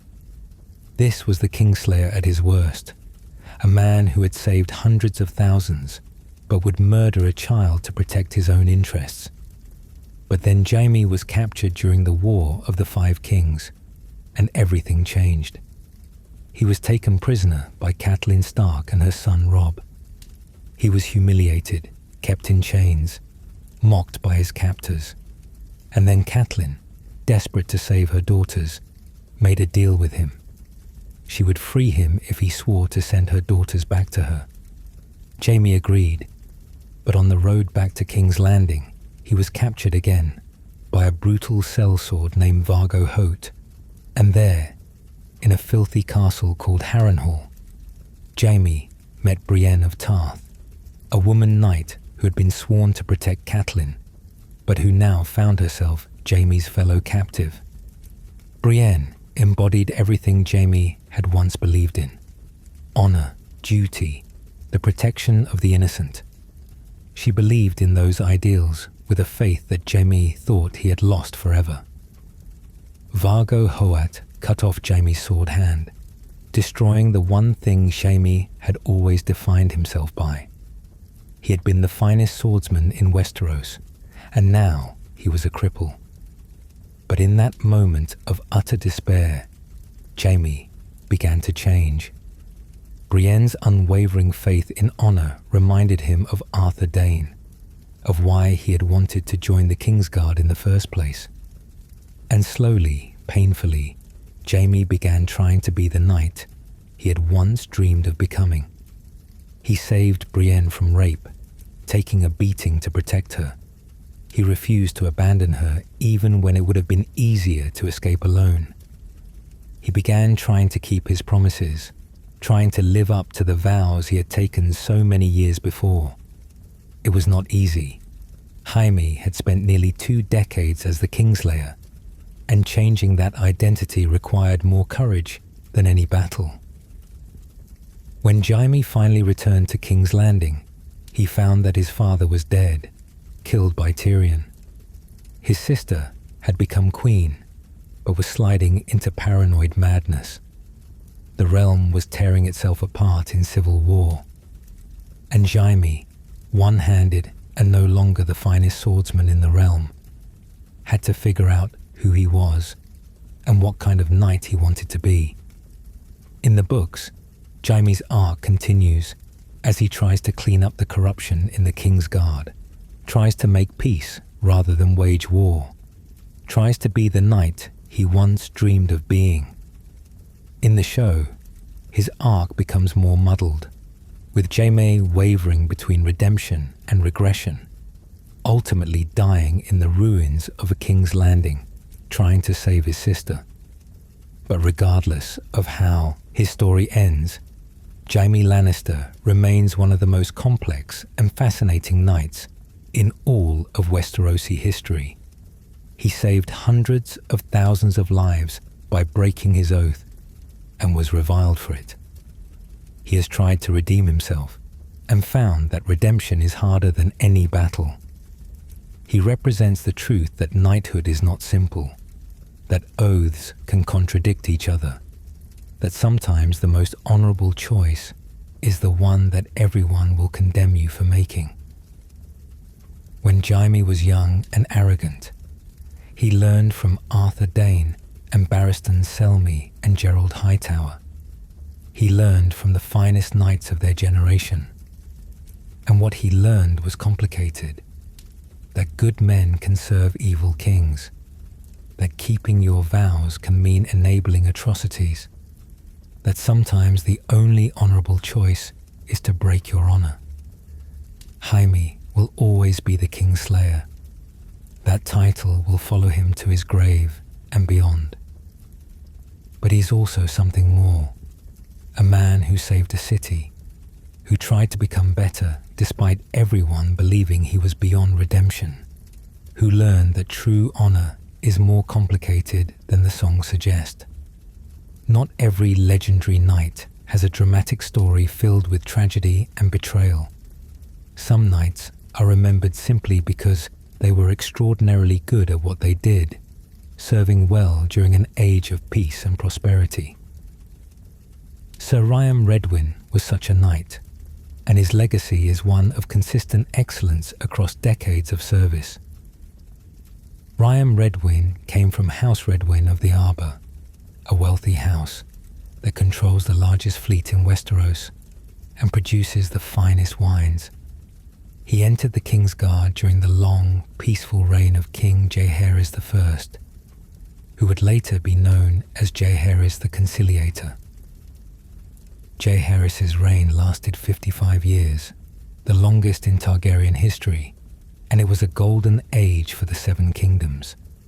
Serving during a time of peace might seem easier than serving during war, but in some ways it is harder. There are no great battles to fight, no foreign invasions to repel. A Kingsguard knight during peacetime must maintain his skills and readiness year after year with no outlet for them. And Ryam Redwyn excelled at this. He became famous throughout the realm for his skills in tourney combat, winning championships year after year. In jousting, Riam had few equals. He could couch his lance perfectly, could read his opponent's movements, could strike with precision and power. In the melee, he was equally skilled, fighting with sword and mace against multiple opponents and emerging victorious. And he did all of this with such grace and courtesy that even the knights he defeated spoke well of him afterward. But Riam was more than just a tournament champion. He was also known for his adherence to the code of chivalry. He defended the innocent, showed mercy to defeated foes, and conducted himself with perfect courtesy at all times. In an age when knights sometimes treated the small folk with contempt, Riam was respectful to everyone regardless of their station. This combination of skill and character made him beloved throughout the realm. Riam eventually became Lord Commander of the Kingsguard, leading the order during the final years of Jaehaerys' reign and into the brief reign of King Viserys I. He was considered so skilled and so honourable that even knights like Sir Duncan the Tall, himself a legend, would later speak of Riam Redwyn with awe. Duncan said that Riam had no equal in his time, that he was simply the finest knight anyone had ever seen. What makes Riam significant is not any single dramatic deed, but rather his consistent excellence across an entire career. He proves that knighthood is not just about moments of glory in battle. It is about maintaining your skills and your honor day after day, year after year, decade after decade. It is about being reliable, being consistent, being the kind of knight that people can trust absolutely. When Jaime Lannister, centuries later, would read the entries in the White Book, he would compare himself unfavorably to Riam Redwyn. Jaime, who had once been considered the finest swordsman in Westeros, recognized that even at his peak, he would not have matched Riam. This is the highest compliment one legendary knight can pay to another, to acknowledge that they surpassed you. Riam Redwyn died peacefully in his sleep, a rare fate for a knight. Most warriors die in battle, or from wounds that fester, or from the slow decay of old age after years of injuries catch up with them. But Riam lived a long life and died quietly, having served his kings faithfully for decades. His death marked the end of an era, the golden age of Jaehaerys' peace giving way to the troubles that would follow. We have already spoken of Arthur Dayne and his final stand at the Tower of Joy, but he did not stand alone. With him were two other knights of the Kingsguard, and their story deserves to be told as well, for they represent the absolute pinnacle of knightly loyalty, the willingness to die for an oath even when that oath makes no logical sense. Sir Gerald Hightower was called the White Bull, and he was Lord Commander of the Kingsguard during the reign of the Mad King Aerys. Gerald came from one of the most ancient and powerful houses in Westeros. House Hightower rules from Old Town, the oldest city in the realm, and their tower, the High Tower itself, is one of the tallest structures ever built by human hands. Gerald was not just nobly born. He was a warrior of immense skill and experience. He had fought in the War of the Ninepenny Kings alongside Barristan Selmy. He had led the Kingsguard with distinction for nearly 2 decades. By the time of Robert's Rebellion, Gerald was old, probably in his 60s or 70s, but age had not dulled his skill. Jaime Lannister would later remember him as fierce, as strong, as one of the finest knights he ever served alongside. As Lord Commander, Gerald commanded the respect of his brother knights absolutely. When he spoke, they listened. His authority was unquestioned. He embodied the ideals of the Kingsguard: brave, skilled, loyal beyond measure. The White Bull had earned his nickname through his fierce defense of those he was sworn to protect. Sir Oswell Went was perhaps the least famous of the three, but no less skilled. He came from House Went of Harrenhal, that massive, cursed castle built by Harren the Black before Aegon the Conqueror burned him alive. The Wents had taken the castle afterward and made it their seat, though ill fortune continued to plague them. Oswell wore distinctive armour, with a black bat of House Went spread across his white enamelled helm.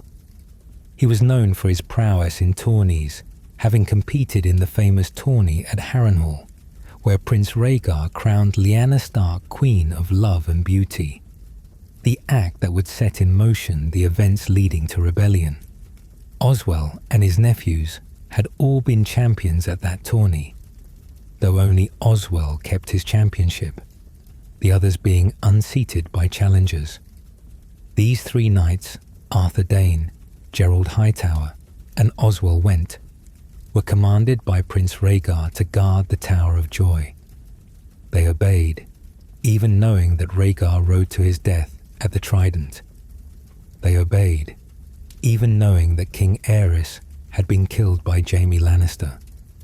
They obeyed, even knowing that the war was lost and the Targaryen dynasty had fallen. When Eddard Stark arrived at the Tower of Joy with 6 companions, the 3 Kingsguard stood in their way. Ned tried to reason with them. He told them the war was over.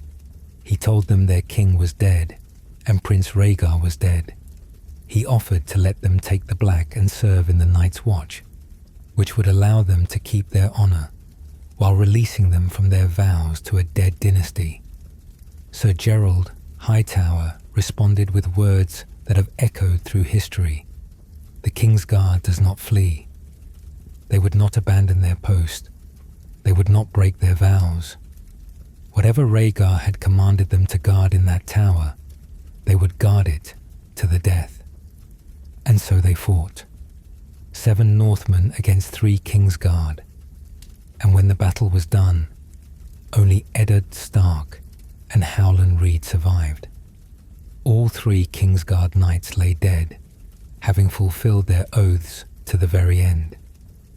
The question that has haunted scholars and storytellers ever since is, why? Why did they stay at that tower when any rational person would have fled? What was in that tower that was worth dying for? We now know the answer, revealed in the television series. Lyanna Stark was inside, and she had just given birth to Rhaegar's son, the child who would grow up to be Jon Snow.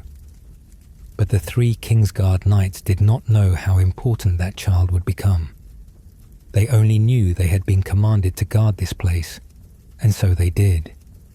They died doing their duty, died keeping their vows, died as knights of the Kingsguard are supposed to die, defending those they were sworn to protect. Some might call this foolish. The war was over. Their cause had lost. Fleeing would have been the rational choice, the choice that would have let them live. But the Kingsguard does not flee. That is not what they do. They stand their ground. They keep their vows. And if that means dying when dying serves no strategic purpose, so be it. The vows are everything. The 3 knights at the Tower of Joy represent the absolute extreme of knightly loyalty. They died for an oath when logic and self-preservation both argued for breaking that oath. They gave their lives for a duty that no one else would ever witness, in a place where no songs would be sung about them, fighting men they respected because their oaths demanded it. And in doing so, they became legends, symbols of what it means to be Kingsguard, even if the cause they died for was lost. Throughout our journey tonight, we have spoken of legendary knights, of men whose deeds echo through the centuries.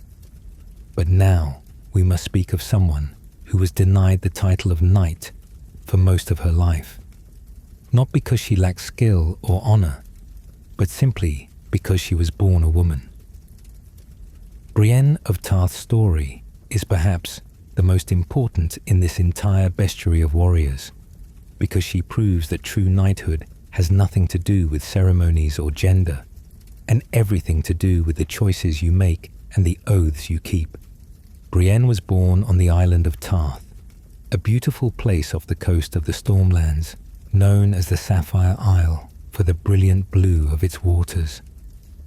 She was the only surviving child of Lord Selwyn Tarth, a good man who loved his daughter despite the disappointment of not having a male heir.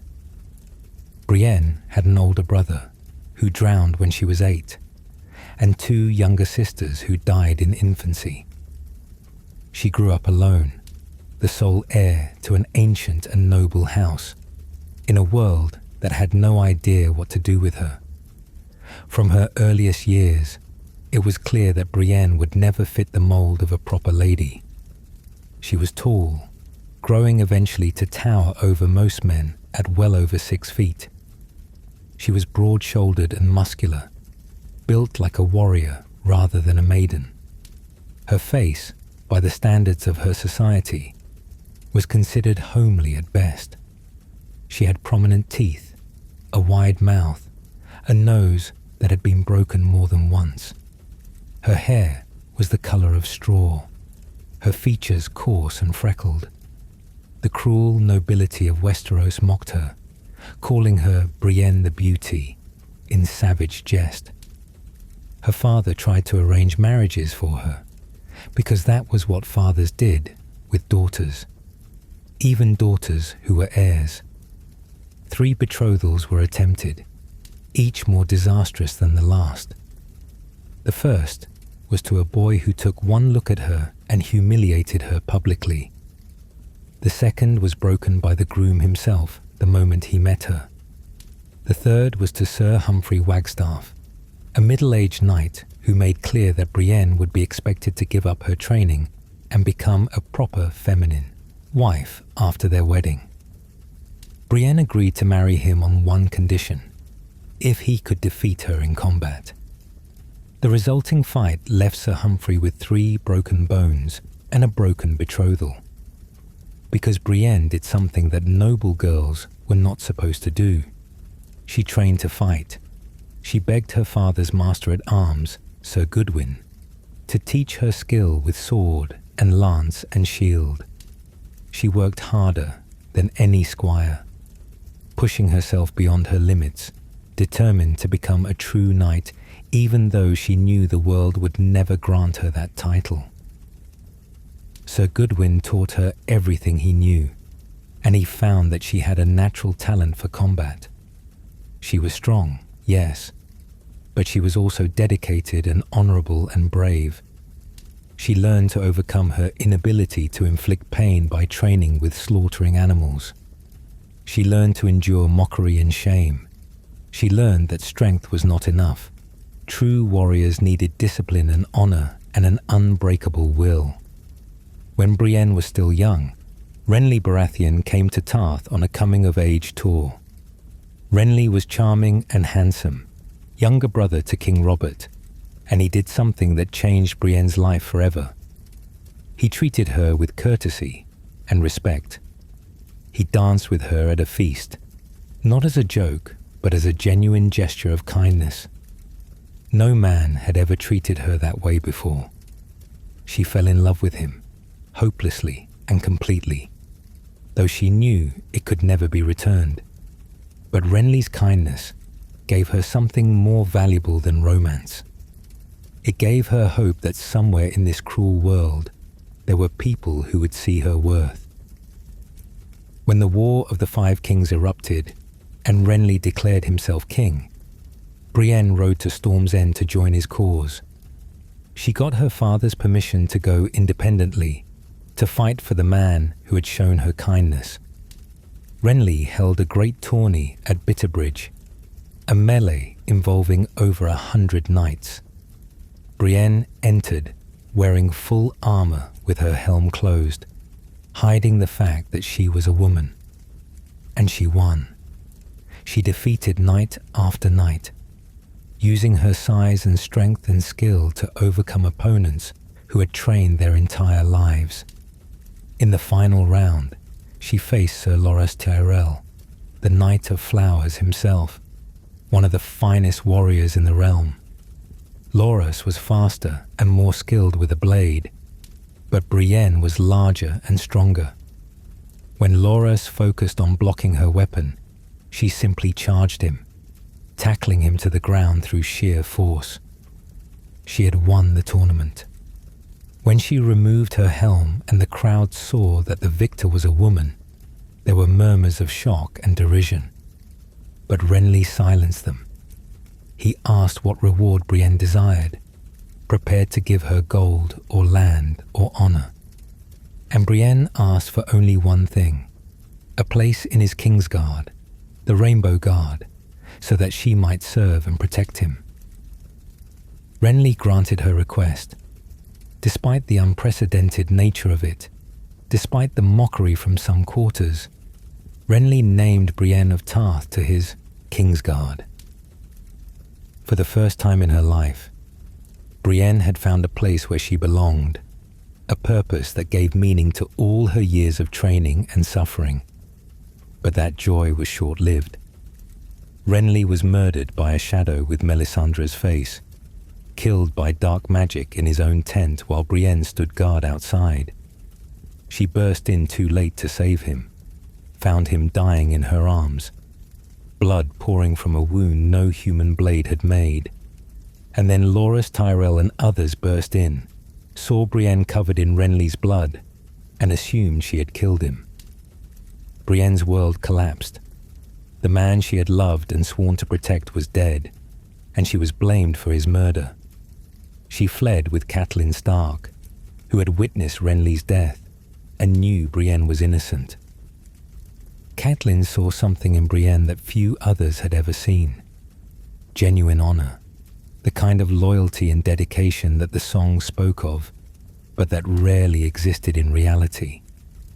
When Catelyn needed someone she could trust absolutely, someone to take Jaime Lannister back to King's Landing in exchange for her daughters, she chose Brienne.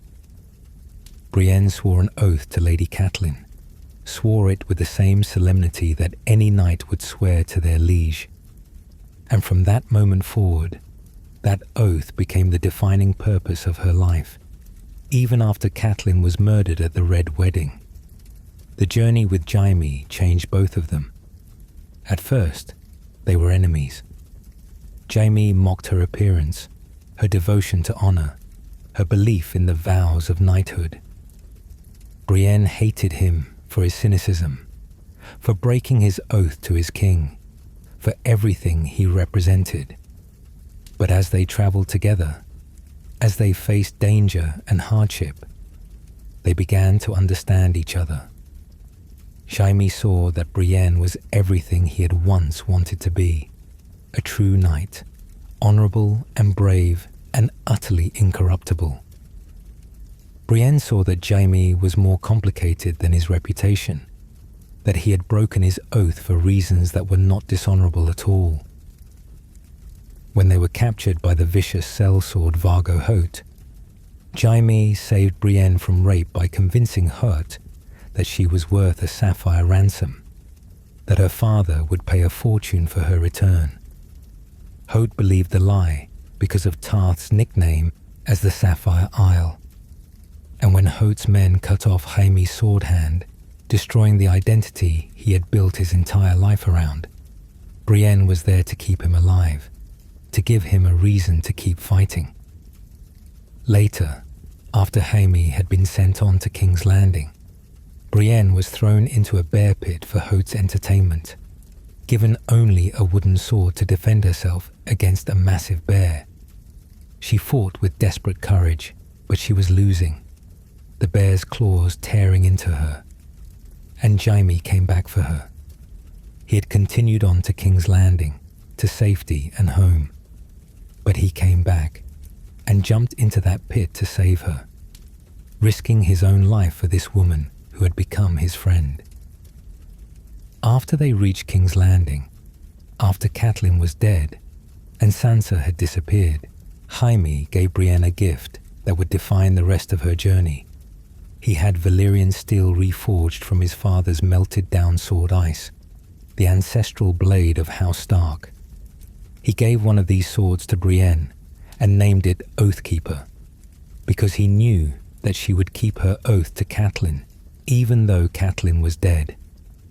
He gave her armor and supplies and sent her to find Sansa Stark and keep her safe, to fulfill the promise they had both made. Brienne's search for Sansa took her across the war-torn riverlands. She encountered the Brotherhood without banners and fought Sandor Clegane, the Hound himself, in one of the most brutal duels in the entire saga. They fought with swords, then, when those were lost, with fists and stones and teeth. Brienne was willing to do whatever it took to protect Arya Stark, whom she believed the Hound had kidnapped. The fight ended with both of them wounded, Brienne victorious but barely, the Hound left for dead. It proved that Brienne could hold her own against one of the most dangerous fighters in Westeros.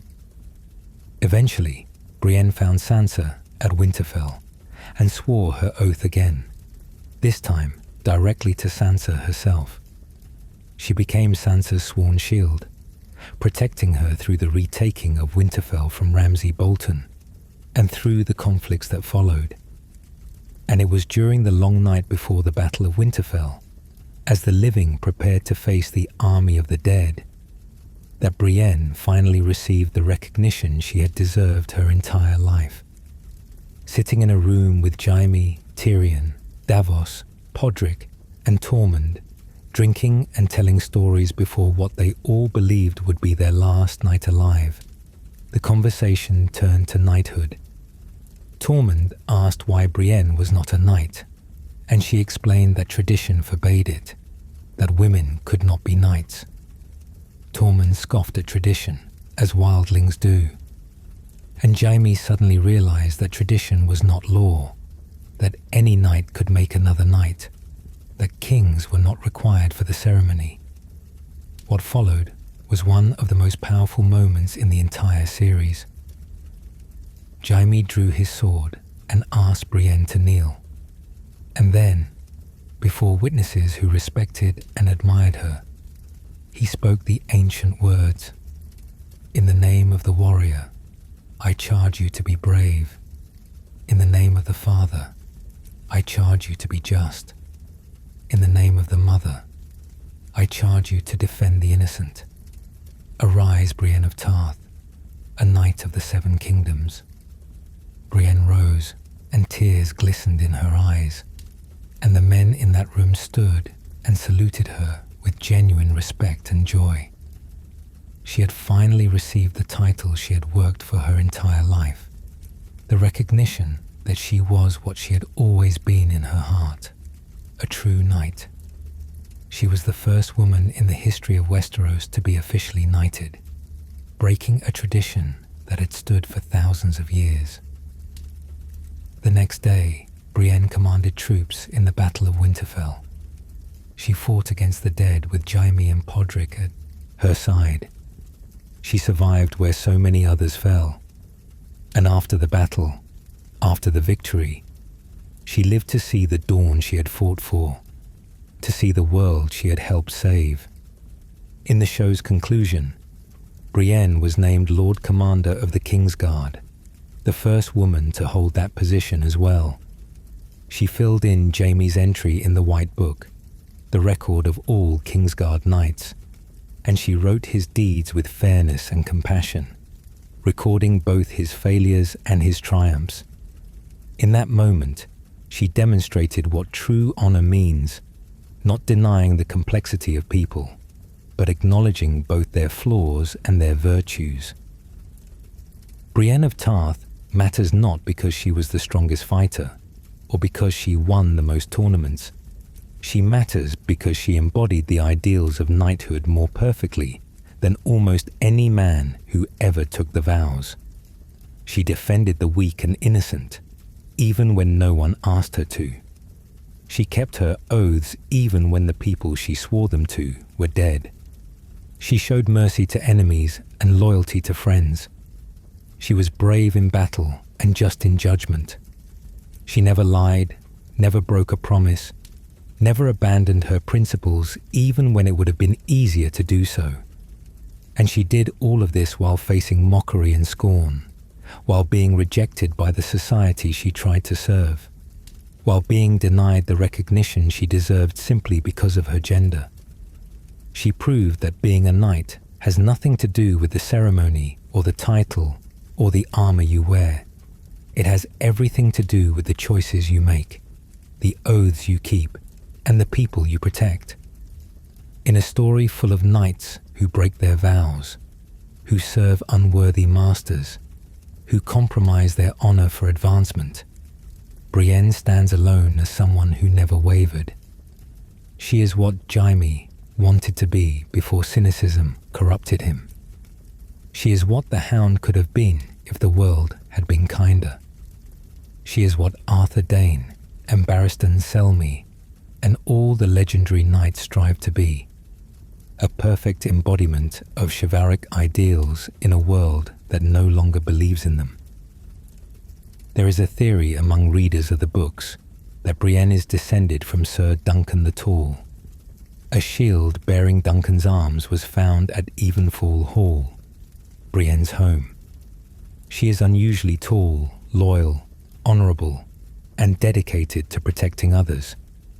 If this theory is true, then Duncan's legacy lived on through Brienne, the hedge knight who became Lord Commander, finding his heir in the woman who became the first female knight. But whether or not she shares Duncan's blood, Brienne certainly shares his spirit. She is proof that nobility is not inherited but earned, that true knights are defined by their deeds rather than their birth, that honor still matters even in a world that seems determined to destroy it. When people speak of the greatest knights of Westeros, they often think of the legendary warriors of the past, the Arthur Danes and the Barristan Selmys. But Brienne of Tarth belongs in their company. She fought as bravely, served as loyally, and kept her oaths as faithfully as any of them. The only difference is that she had to fight twice as hard for half the recognition, had to prove herself again and again to a world that did not want to accept that a woman could be a true knight. She did prove it though. She proved it every day of her life, with every choice she made, with every oath she kept. And when Jaime Lannister knighted her, he was not giving her something she had not already earned. He was simply acknowledging what had always been true, that Brienne of Tarth was, and had always been, a knight in every way that mattered. Not every famous knight served in the King's Guard.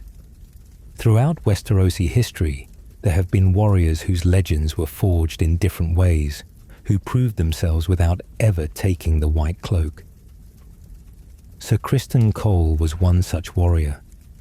He lived during the Dance of the Dragons, that brutal civil war that tore House Targaryen apart and killed most of the dragons. Criston was common-born, the son of a steward, but his skill with weapons was so extraordinary that he caught the attention of the royal family.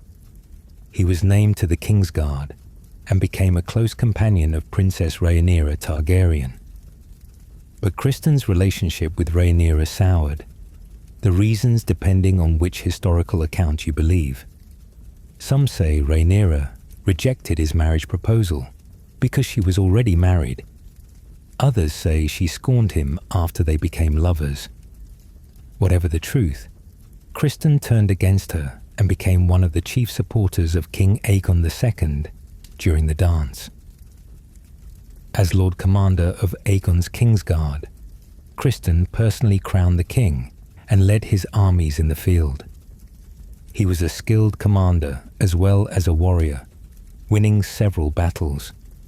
But his legacy is complicated by his bitterness toward Rhaenyra, which led him to commit acts that many considered dishonorable. He died during the war, killed in battle. but his name remains controversial to this day. Demon Blackfyre represents a different kind of legendary warrior.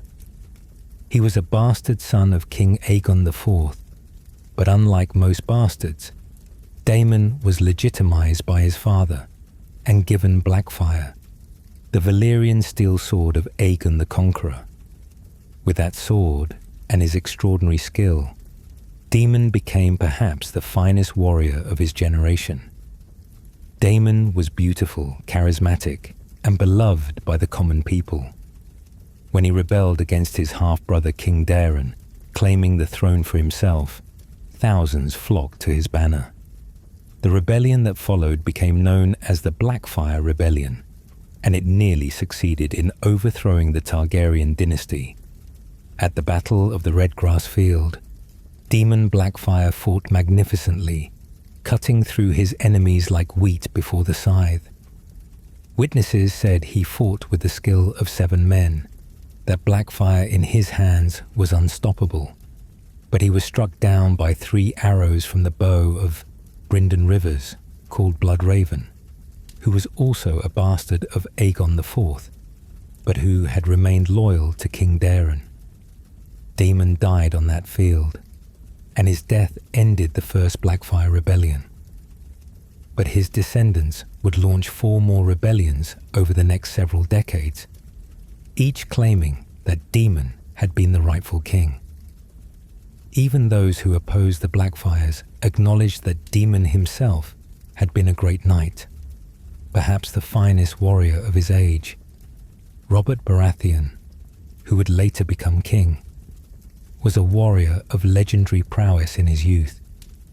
Tall and powerful, with the strength of a bull, Robert wielded a massive warhammer that could crush armor and bone with a single blow.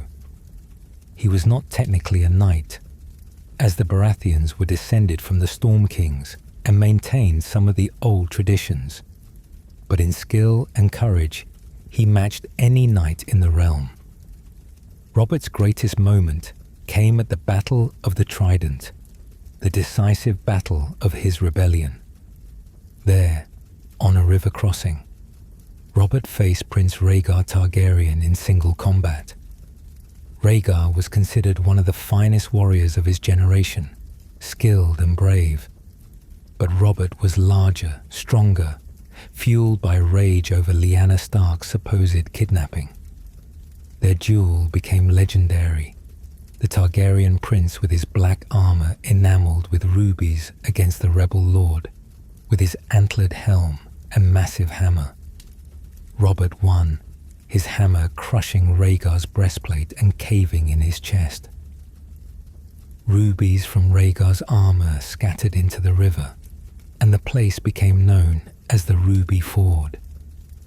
With Rhaegar dead, the Targaryen cause collapsed, and Robert would go on to take the Iron Throne. As we near the end of our journey through the legends of Westeros's greatest knights, we must confront a fundamental truth that runs through all these stories.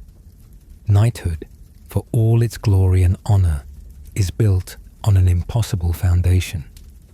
The vows that knights swear are beautiful and noble, but they often contradict each other in practice. A knight swears to obey his lord, but what if that lord commands something unjust? A knight swears to protect the innocent, but what if his king orders him to kill innocent people? A knight swears to be merciful, but what if showing mercy means failing his other duties? The code of chivalry presents itself as absolute and clear, but reality is messy and complicated. We have seen this tragedy play out in every story we have discussed tonight. Arthur Dane served a mad king and carried out that king's commands even knowing they were wrong. Barristan Selmy rescued Aerys from Duskendale, prolonging the reign of a monster. Aemon the Dragon Knight protected his terrible brother and died defending a man who had dishonored everything Aemon held dear. Jaime Lannister killed his king to save hundreds of thousands and was reviled for breaking his oath. The knights of the Kingsguard swear to obey the king in all things, but they also swear to protect the innocent. When those two vows come into conflict, as they inevitably do when the king is evil, which oath takes precedence?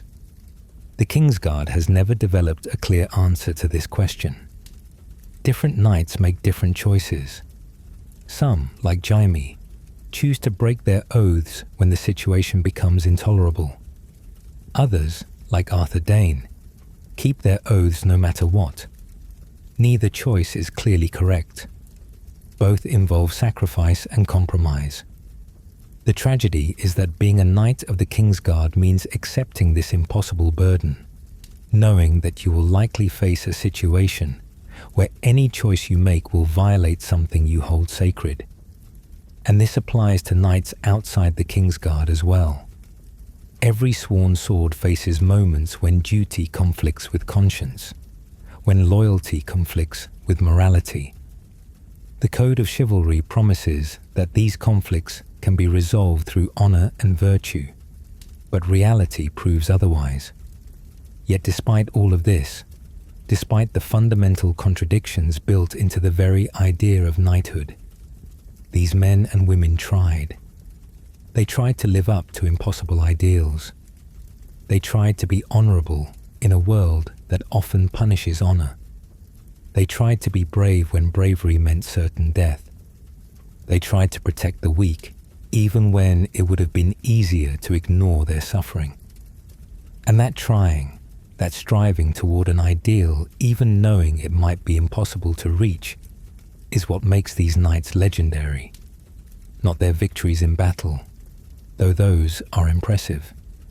Not their skill with swords, though that is remarkable, but their commitment to being better than circumstances demanded, to reaching for virtue even when pragmatism would have been easier. We have journeyed together through the lives of some of the greatest knights Westeros has ever known. We have walked with Arthur Dane through the Kingswood and stood beside him at the Tower of Joy. We have witnessed Barristan Selmy's long career of service across 6 decades. We have followed Duncan the Tall from the slums of Fleabottom to the Lord Commander's seat. We have mourned with Aemon the Dragon Knight as he died defending an unworthy king. We have struggled alongside Jaime Lannister as he tried to find redemption after his greatest sin. These knights were not perfect. Some of them did terrible things. Some of them broke their oaths. Some of them served evil masters. But they were all trying, in their own ways, to be something greater than themselves. They were reaching toward an ideal of honor and courage that the world rarely deserves but desperately needs. Their stories remind us that heroism is complicated, that the greatest warriors are not always the most morally pure, that keeping your word can sometimes mean enabling atrocities, that breaking your word can sometimes be the most honorable choice. The world is complex, and the men who tried to protect it were complex as well. But through all the complexity, through all the moral ambiguity, one thing remains clear. These knights mattered. Their choices shaped the world. Their courage inspired others. Their legends endure because they represent something we all aspire to, even if we know we can never fully achieve it. They were the finest warriors of their age, and they tried, God's bless them, they tried to be the finest men as well. If you enjoyed this journey through the legendary Knights of Westeros, I invite you to join our community here at the Midnight Lawkeeper. Please take a moment to like this video and subscribe to the channel. There are so many more stories waiting to be told, so many more legends to explore in this rich and complex world that George R.R. Martin has created. Until next time, dear travelers, may you walk in the light of honor. May your sword stay sharp and your shield stay strong. And may you never face the impossible choices that these knights faced. The legends continue, the stories go on, and and the journey through this world of ice and fire is far from over. Good night, and may the Seven watch over you.